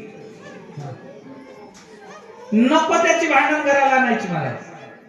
दुपारच्या वेळेला बसायची, कोणी आजीपाशी बसा, तिच्या संग खोडी, तिच्या संग बसा तिची कुटाळी, तिच्या संग बसा तिची चाडी चोकली, काहीतरी याची भांडण त्याला, त्याची भांडण याला, सगळीकडे खोड्या करायची. आणि कुणालाही भांडण करायला सज्ज. हो, एक एक बाई असते बघा प्रत्येक गावाला. तिनं जर पदर कमरेला खवली आणि तिनं जर एवढ्या हे अशा अशा बांगड्या करून जर एकदा मैदानात निघाली महाराज, 5-50-100 माणसं एकीकडे बिचारी एकीकडे सगळे पडून जातील, पण तिने घाबरणार. माय करतस आली म्हणले तर रस्त्याच्या बाजूला सगळं चला, तिच्या मागे कोण नाही. आणि मग हे धुंदुली अशा वृत्तीची होती. नवरा पाहिला तर इतका सज्जन, जसा काही एखादा शांत साधू आहे, आणि बायको पाहिली तर अशी आगजाळ भांडण करणार. पण दोघांचा संसार मात्र चांगला चालायचा. हो, मस्त चालायचा. पण चालत असताना देखील खूप वर्ष झाले या संसाराला यांच्या पोटी लेकरू नव्हतं. त्यांच्या पोटी लेकरू नव्हतं. आणि लेकरू नसल्या कारणानं ही जेव्हा जेव्हा चार चौकीमध्ये जायची तेव्हा हिला वांज म्हणून हिनवल्या जायचं. आपिशी आहे, पोटी लेकरू नाही, निपुत्रिक आहे, वांज आहे, असं आहे तसं आहे म्हणून तिला थोडस हिनवल्या जायचं. तिला काही फरक पडत गेला नाही. कारण कसं असतं महाराज, निर्लज्जम सदा सुखी. लाज नाही त्याला दुःख कशाचं, हमेशा सुखी राहते तिला. कुणी काही म्हणा, अरे असं असं वागू नको, लोक तुला थुकायला लागले, थुकू द्या की, मग माझ्या काय अंगावर पडायला करणार.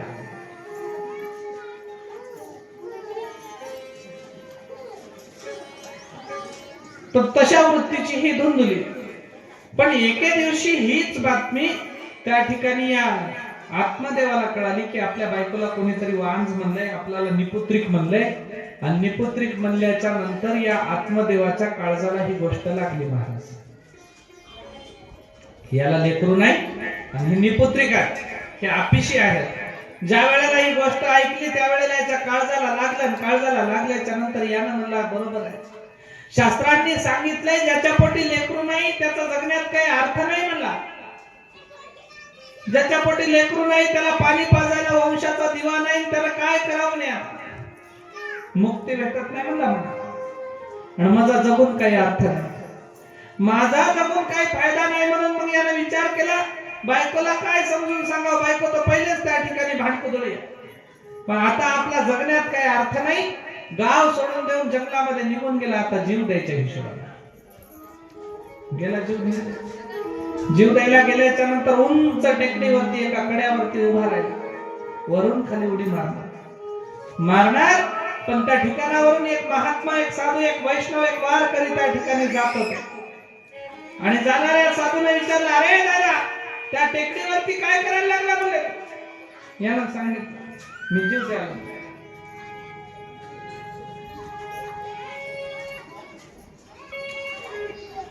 आणि मी जीव द्यायला म्हणल्याच्या नंतर महाराजांनी विचारलं, का बाबा काय तुला अडचण काय, सांग म्हणले मला. कशासाठी तू काय एवढं जीव देण्याचं हे करायला लागला. यानं सांगितलं, महाराज म्हणला धनधान्य आहे, पैसा अडकाय, जमीन जुमला आहे, सगळ्या गोष्टी आहेत. समाजात ब्राह्मण कुळातला असल्या कारणानं कुळही माझं मोठं आहे, मला मान सन्मान आहे. चार चौघात लोक मला विचारतात, पुसतात, बोलतात, मान सन्मान देतात, सगळ्या वस्तू आहेत. पण माझ्या संसारावरती माझ्या पोटी लेकरू नाही, मी जगून तर काय करू. भली मोठी संपत्ती, भला मोठा पैसा अडका, सगळ्या वस्तू आता, पण मला मान सन्मान असून काय फायदा. पाणी पाजवायला उद्या लेकरू नाही, मला मुक्ती कशी भेटेल. मी जीव द्यायला लागलो. मग जीव देत असताना महाराज म्हणले अरे वेड्या जीव देऊ नको इकडे म्हणले तू अलीकडे. आणि अलीकडे आल्याच्या नंतर महाराजांना नमस्कार घातला. नमस्कार घातल्यावर महाराजांना विचारलं बाबा अरे जगामध्ये कितीतरी लोकांना लेकर राहतात, माय बापाला मारायलाच म्हणले लेकर. जेव्हा जेव्हा दारू पिऊन येतात घरामध्ये धिंगाणा घालतात तर मायबाप थरथर कापायला लागले म्हणले लेकरायला. तू काय करतो म्हणले असं जर लेकरू निघालं कशाला चिंता करायला लागला, कशाला जीव द्यायला लागला. अरे जगामध्ये आत्महत्या इतकं मोठं पाप कशाच लागत नाही. देहाचा नाश करून घेणे याच्यामध्ये जे पाप आहे ते पाप याच्या व्यतिरिक्त जगात कुठेही नाही. तू अशी आत्महत्या करू नको. मग महाराज माझी तुमच्या चरणावरती विनंती आहे, अहो तुम्ही साधू आहात, तुम्ही संत आहात, तुम्ही जर कृपा केली आणि तुम्ही जर एखादा प्रसाद दिला तर मला लेकरू होऊ शकतं. मला तुम्ही काहीतरी आशीर्वाद द्या, काही प्रसाद द्या. त्यावेळेला महाराजांना अंतर्दृष्टीनं पाहिलं आणि त्या आत्मदेवाला सांगितलं, आत्मदेवा अरे तू तेवढा मोहामध्ये पडू नको म्हणले, कारण मी माझ्या अंतर्दृष्टीनं पाहिलंय तुझ्या नशिबामध्ये लेकराचं सुख नाही. तुझ्या नशिबात लेकराचं सुख नाही. या मला लेकराचं सुख नसू द्या पण मला एखाद्या लेकरू होण्याचा आशीर्वाद तुम्ही देऊ शकता. त्यावेळेला या महाराजांनी सांगितलं अरे फार पश्चातापात पडशील म्हणले. काय पडलं म्हणले त्या लेकरा बाळामध्ये, कशाला तेवढा मोह करायला लागलास. आणि कोणाला सुख भेटलं म्हणता क्षणाला यानं महाराजाला म्हणायला लागला, महाराज तुम्हाला काय माहिती आहे म्हणलं लेकराचं सुख काय राहतं. तुम्ही काय संसार केला नाही, तुम्ही काय प्रपंच केला नाही, तुम्हाला लेकर बाळ नाहीत, त्याच्यानं तुम्ही निष्ठुर आणि कठोर काळजाचे आहात. तुम्हाला माहित नाही मला काय लेकराची गोडी असते. महाराज म्हणले अरे येड्या तुझ्यासारखे हजारो लोक जेव्हा आमच्याकडे येऊन लढतात तेव्हा आम्हाला कळते म्हणजे लेकराचं सुख काय असते. आम्हाला कशाला सांगायला. महाराज म्हणला मला काहीतरी आशीर्वाद द्या नाही तर मी जाऊन जीव देतो, मला धरू नका, अडवू नका. महाराज म्हणले हे काय ऐकायसारखं दिसेना, याचा हट्ट पूर्ण केला पाहिजे. म्हणून महाराजांनी एक फळ दिलं. सांगितलं हे घे म्हणले फळ, अभिमंत्रित केलं फळ साधूनं त्याला दिलं. आणि साधूनं फळ देऊन त्याला सांगितलं हे फळ घे आणि जा तुझ्या पत्नीला खायला दे, एक सुंदर मुलगा जन्माला येईल.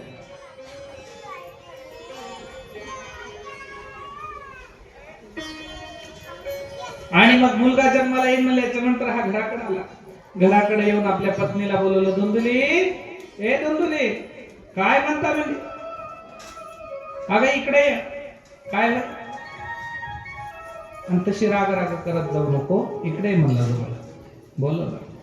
काय म्हणता, अगं मी आज जीव देण्यासाठी गेलो होतो, मग काऊन दिला नाही म्हणली डायरेक्ट.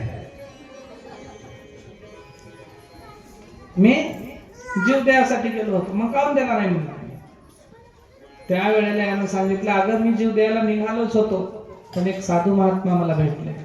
एका साधूने मला दर्शन दिलं आणि दर्शन देऊन त्यांच्या पायावरती मी विनंती केली, त्यांनी मला एक फळ दिलं म्हणले, आणि हे फळ तू घे खा, तुला एक सुंदर पद्धतीचं लेकरू जन्माला येईल, तुला दिवस राहते, तुझ्या पोटी बाळ जन्माला येईल. हिने म्हणले ठेवा, तुम्हालाच कौतुक आहे त्याचं. बाजूला ठेवली. यानं म्हणला खाऊन टाक. खातो म्हणली, ठेवून दिली. ठेवून दिल्याच्या नंतर हा गेला देवाच्या दर्शनाला, आला घर सोडून सिद्धोबाकडे. आणि देवाला येऊन देवाला विनंती करायला लागला, देवा तूच तर कुठं महाराज होऊन माझ्या जीवनामध्ये आला नाहीस की.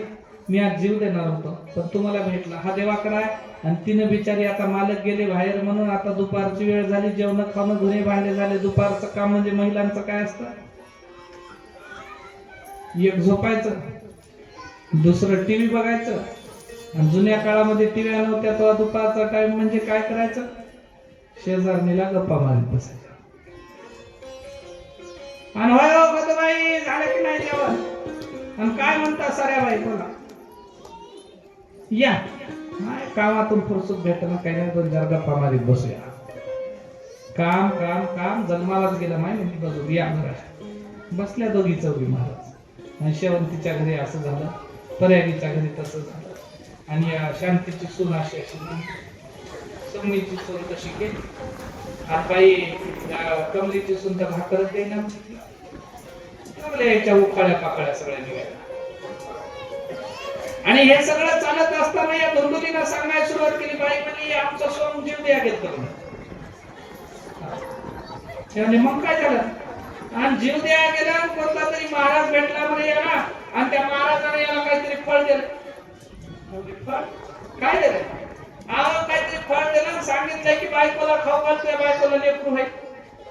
आता भले भले डॉक्टर गेले, त्याच्यानं लेकरू झालं नाही, इतक्या औषधी गोळ्या वैद्यवाले केले, सगळेच केले, काही झालं नाही. या लेकराला मदत जाऊ दे, म्हटलं बाहेर जाऊ. हे काय कामाचे नव्हतं, तुम्ही वा बाहेर चला. त्या देवाला येत आलाय.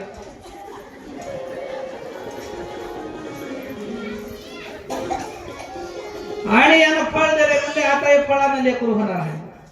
आता मला खरं खरं सांगा, कोणच खोटं बोलायचं? शेजारीन आपल्या हिताची असते का आपल्या अहिताची असते? आता शेजारीनच बाजूला आहे, कसं सांगा पुन्हा?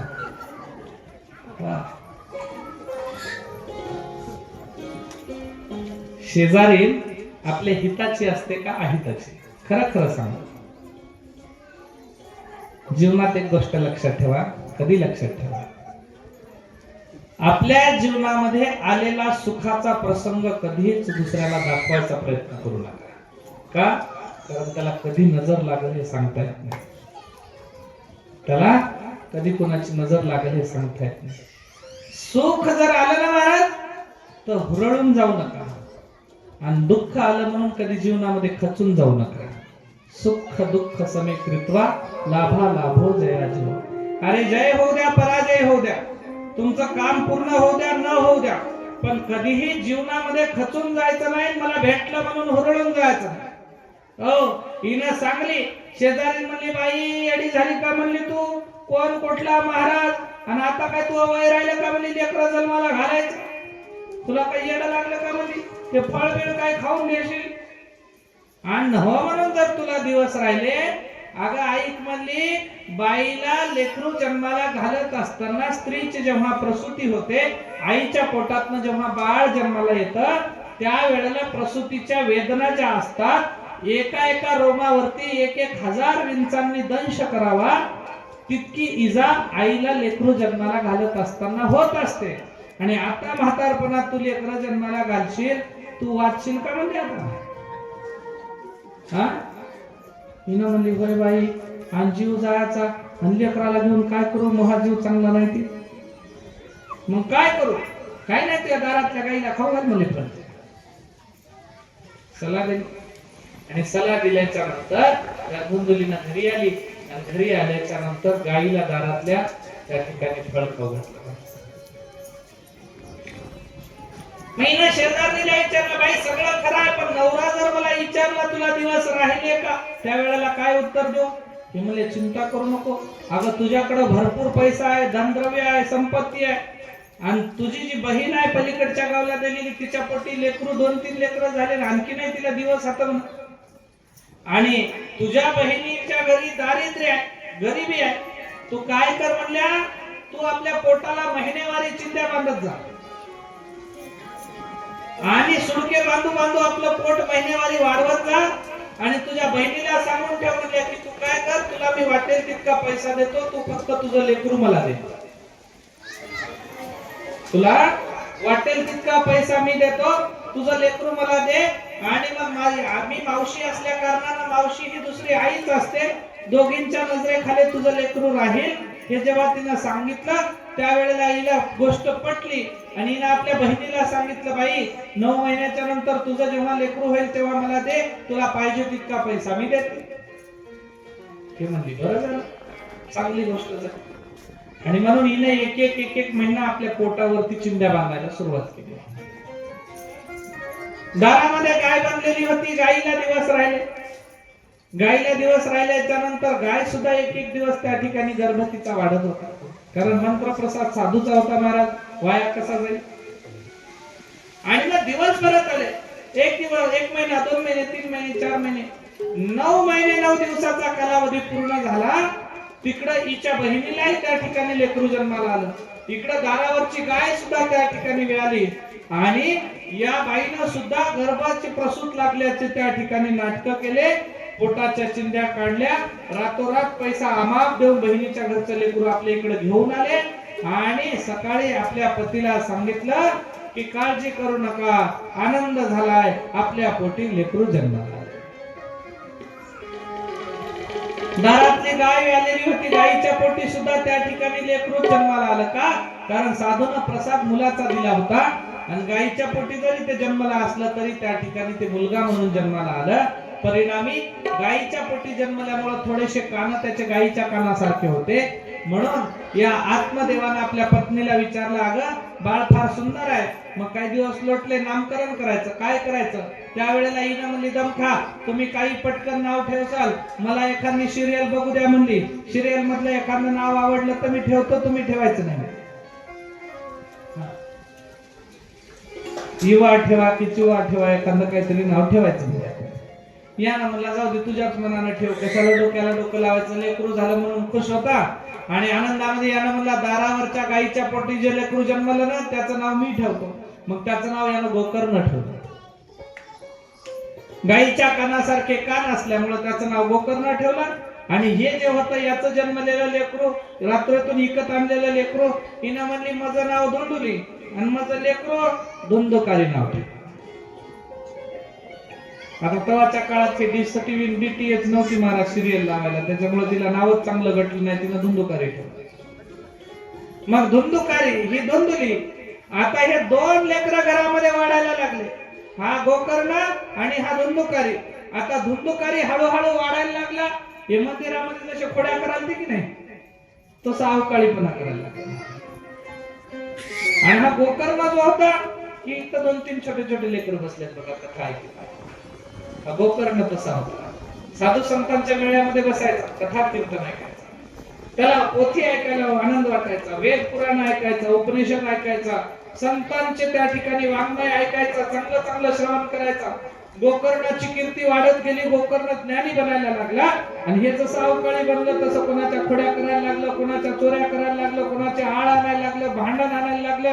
रोज ही धुंदुरी त्या ठिकाणी त्याची सपादनी करायची आणि हा आत्मदेव त्या ठिकाणी गोकर्णाला ज्ञान द्यायचा. परिणामी दोनही भाऊ वाढत गेले. हा हळूहळू त्या ठिकाणी मित्रांच्या संगतीमध्ये पडला. मित्रांच्या संगतीत लपू लपू बिड्या ओढायला लागला. बिड्या वडता वडता हळूहळू आता पुड्या खायला लागला. पुड्या खाता खाता मग ढाब्यावरती वाढदिवस साजरे व्हायला लागले आणि यानं दारू पिया शिकले. लपून दारू पिणारे एका दिवशी घराकडे झुलत आलं. झुलत आल्याच्या नंतर बापानं मारायचा प्रयत्न केला. आई म्हणली मुके बसा, आपल्या पोटी काय लई हात कमी नाही. एकुलता एक लेकरू आहे आणि त्याचा काय जीव घेता, त्याला काहीच म्हणायचं नाही. पडला बिचारा अपक्ष उमेदवार. मायन लेकर एकीकडे झाले, बाप एकीकडे पडला. याची सपादनी झाली. आईने चुकीवरती पांघरण घातलं आणि बापाचा शब्द त्या ठिकाणी घरामध्ये पडला. आणि पडला त्या दिवसापासून लेकराचं मोठेपण वाढलं आणि लेकरू आता चुकून दारू पिऊन झुलत आलेला आता मुद्दाम दारू पिऊन घराकडे गेला. ही आत्ताच्या धुंदुकारीची कथा सांगायला तुम्हाला. लागला वाममार्गाला, दारू प्यायला लागला. आता दारू पिताना वाईट व्यसनांना पैसा लागतो महाराज. मग पैसा आणायचा कुठून? आईला मागायचा. हिच्यापाशी जिथपर्यंत पैसा होता तोपर्यंत हिनं दिला. पण काही कालांतराने त्याला 5 वेश्यांचा नाद लागला. वेश्यांचा नाद लागल्या कारणाने आता वेश्या जास्तीचा पैसा मागणी करायला लागल्या आणि पैसा द्यायचा कुठून याला चिंता वाटायला लागली. त्यावेळेला आपल्या बापाला म्हणला मला पैसा द्या. बाप म्हणला माझ्यापाशी का, मला का देत नाही? या अर्थार्थी त्यानं आपल्या बापाशी भांडण केलं आणि बापाला मारलं. मारल्यानंतर बाप म्हणला अरे अरे माझी चूक झाली म्हणे. मला त्या साधूनं जीव द्या गेलं तेव्हा सांगितलं होतं आत्मदेवा तुझ्या नशिबामध्ये लेकराचं सुख नाही. मी लेकराच्या आशेनं आजपर्यंत जगलो, मला तुझ्या हातच्या लाथा खायचा होता. आता माझा जगून काही फायदा नाही. मी आता या घरात राहणार नाही. पुन्हा जंगलामध्ये निघून गेला महाराज. घराचं तोंड त्यानं पाहिलं, तिकडच प्राणत्याग केला. आता ही धुंदुली एकटी पडली. एकट्या पडलेल्या धुंदुलीला रोज पैसे मागायचा. नाही दिले तर घरातल्या वस्तू नेऊन विकायचा. हिचं सोनं नाणं सगळं विकून टाकलं वेश्यांची भरती करण्याकरता. एके दिवशी पैशाची मागणी जास्त झाली. धुंदुलीला मागायला आला. धुंदुलीपाशी काही देण्यासाठी नव्हतं. यानं मारझोड केली. मारझोडीमध्ये आपल्या आईचा जीव घेतला. धुंदुली मरण पावली. धुंदुलीचा जीव गेला. आता हे घरातनं मोकळं झालं. गोकर्ण वेदाभ्यास करण्यासाठी संत मेळ्यामध्ये निघून गेलेला होता तीर्थयात्रेला. एकटं राहिला. वेश्यांच्या संगतीत फार मोठं आखडून पडलं महाराज. वेश्यांनी पैशाची मागणी करावी, याची चोरी कर, त्याची बाकी काढ, याचं त्या ठिकाणी कर्ज घे, याचं बुडव त्याचं बुडव करता करता बरेच दिवस लोटले. पण एका दिवशी वेश्या म्हणले आम्हाला आणखी धन द्या. त्यावेळेला यानं विचार केला आपण चोरी करायची. कुठं? गावच्या राजाच्या घरी चोरी केली. चोरी करून सगळं सोनं नाणं यानं आणलं आणि आणल्याच्या नंतर या वेश्यांना दिलं. वेश्यांना वाटलं हे धन राजाच्या घरचं आहे. नवा म्हणून जर राजाला पत्ता लागला तर राजा याच्या सहित आपल्याला सुळावरती देईल. मग काय करायचं? या वेश्यांनी रात्री डाव केला. जेव्हा धुंदुकारी दारूच्या नशेमध्ये आपल्याकडे येईल तेव्हा सगळ्या जणी मिळून याला मारून टाकू. आणि म्हणून धुंदुकारी त्या ठिकाणावरती आला. आल्याच्या नंतर यांनी इस्तवाचे निखारे चुलीमध्ये पेटून ठेवले होते. धुंदुकारीचे हात पाय बांधले आणि त्याच्या तोंडामध्ये विस्त्याचे निखारे कोंबू कोंबू त्याला मारून टाकलं. जीव घेतला धुंदुकारीचा. लक्षात ठेवा, वाईटाची सुरुवात कराल तर वाईटच होणार.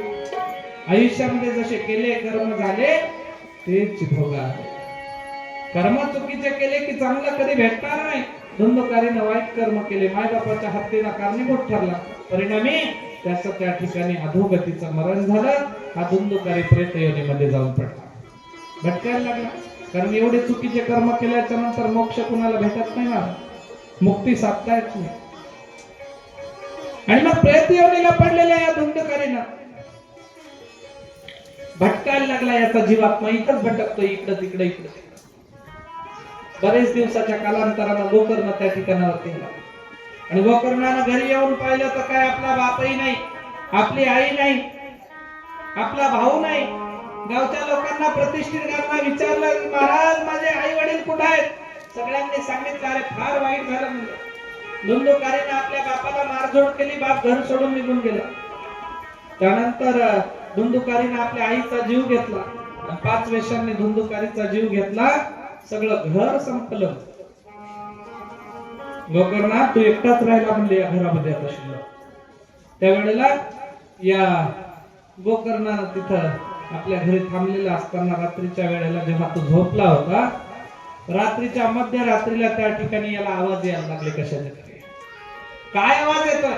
दादा मला वाचव, दादा मला वाचव म्हणून जेव्हा हाकायच्या कानावरती पडल्या तेव्हा याने विचारलं कोण आहे? कोणीतरी भूत आहे, कोणीतरी पिशाच आहे. त्यावेळेला याने विचारलं, तिकडून आवाज आला दादा मी धुंदुकारी बोलतो. अरे मी तुझा भाऊ आहे. मला 5 वेश्यांनी तोंडामध्ये इस्त्याचे निखारे कोंबून मारले आणि मारल्याच्या नंतर माझा जीव अधोगतीला गेला. मी पिशाच योनीमध्ये जाऊन प्रेत योनीमध्ये जाऊन पडलो.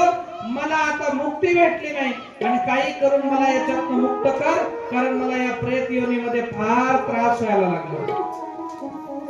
मला फार त्रास व्हायला लागला, मला याच्यातून मोकळं कर. आता हे म्हणलं करावं काय?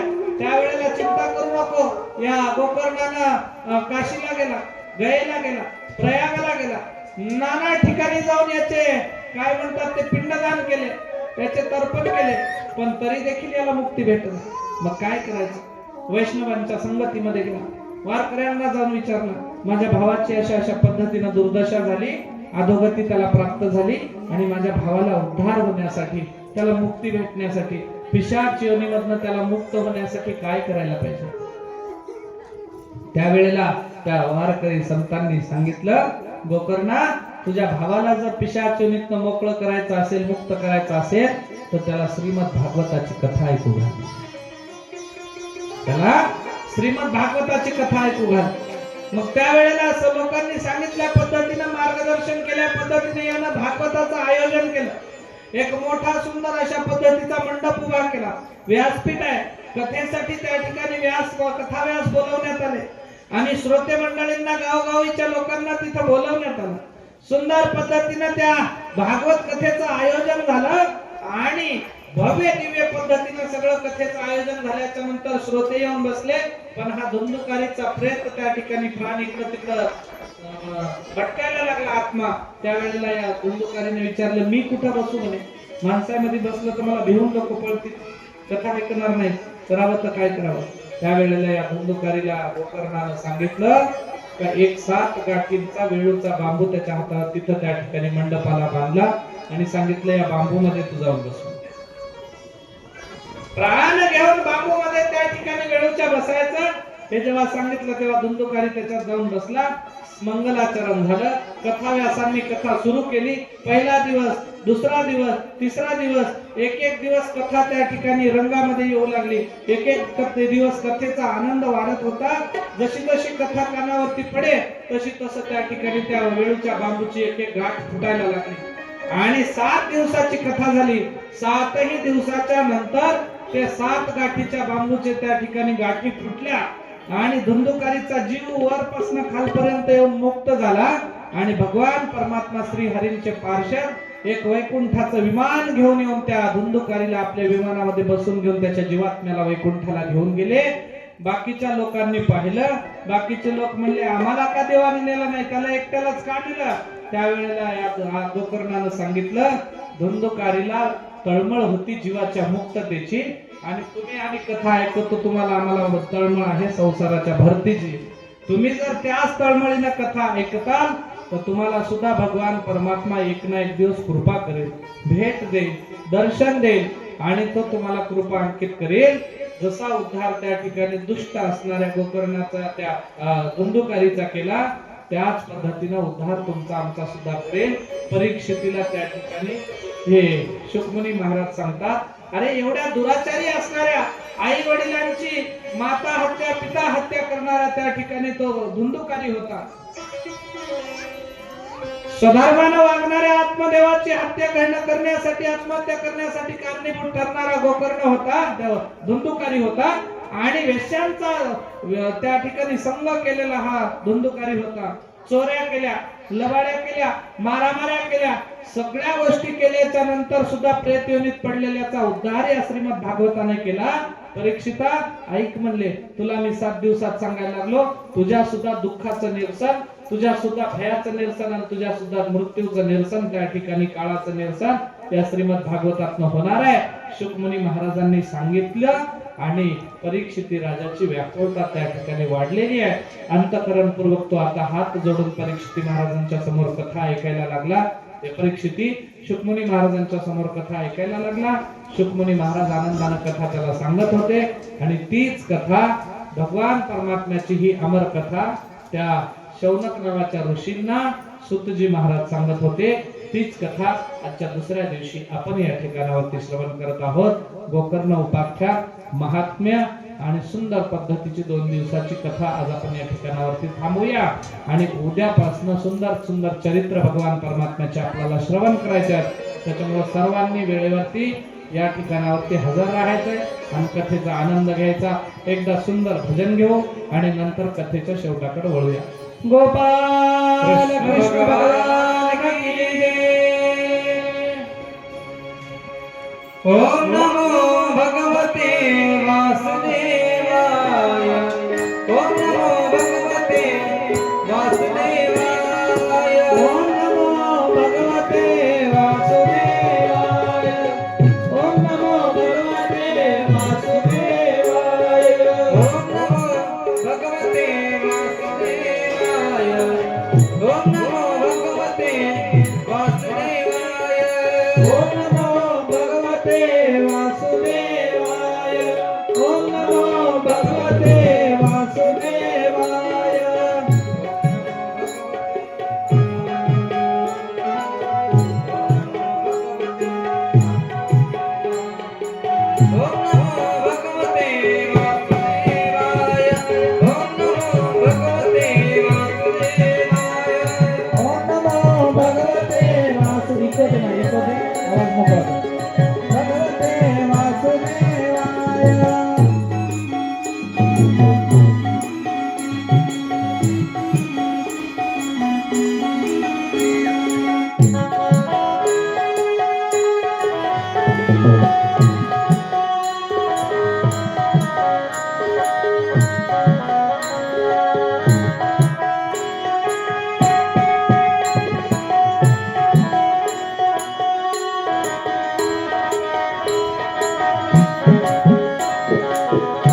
भगवते वासुदेवाय ओम नमो भगवते वासुदेवाय ओम नमो भगवते वासुदेवाय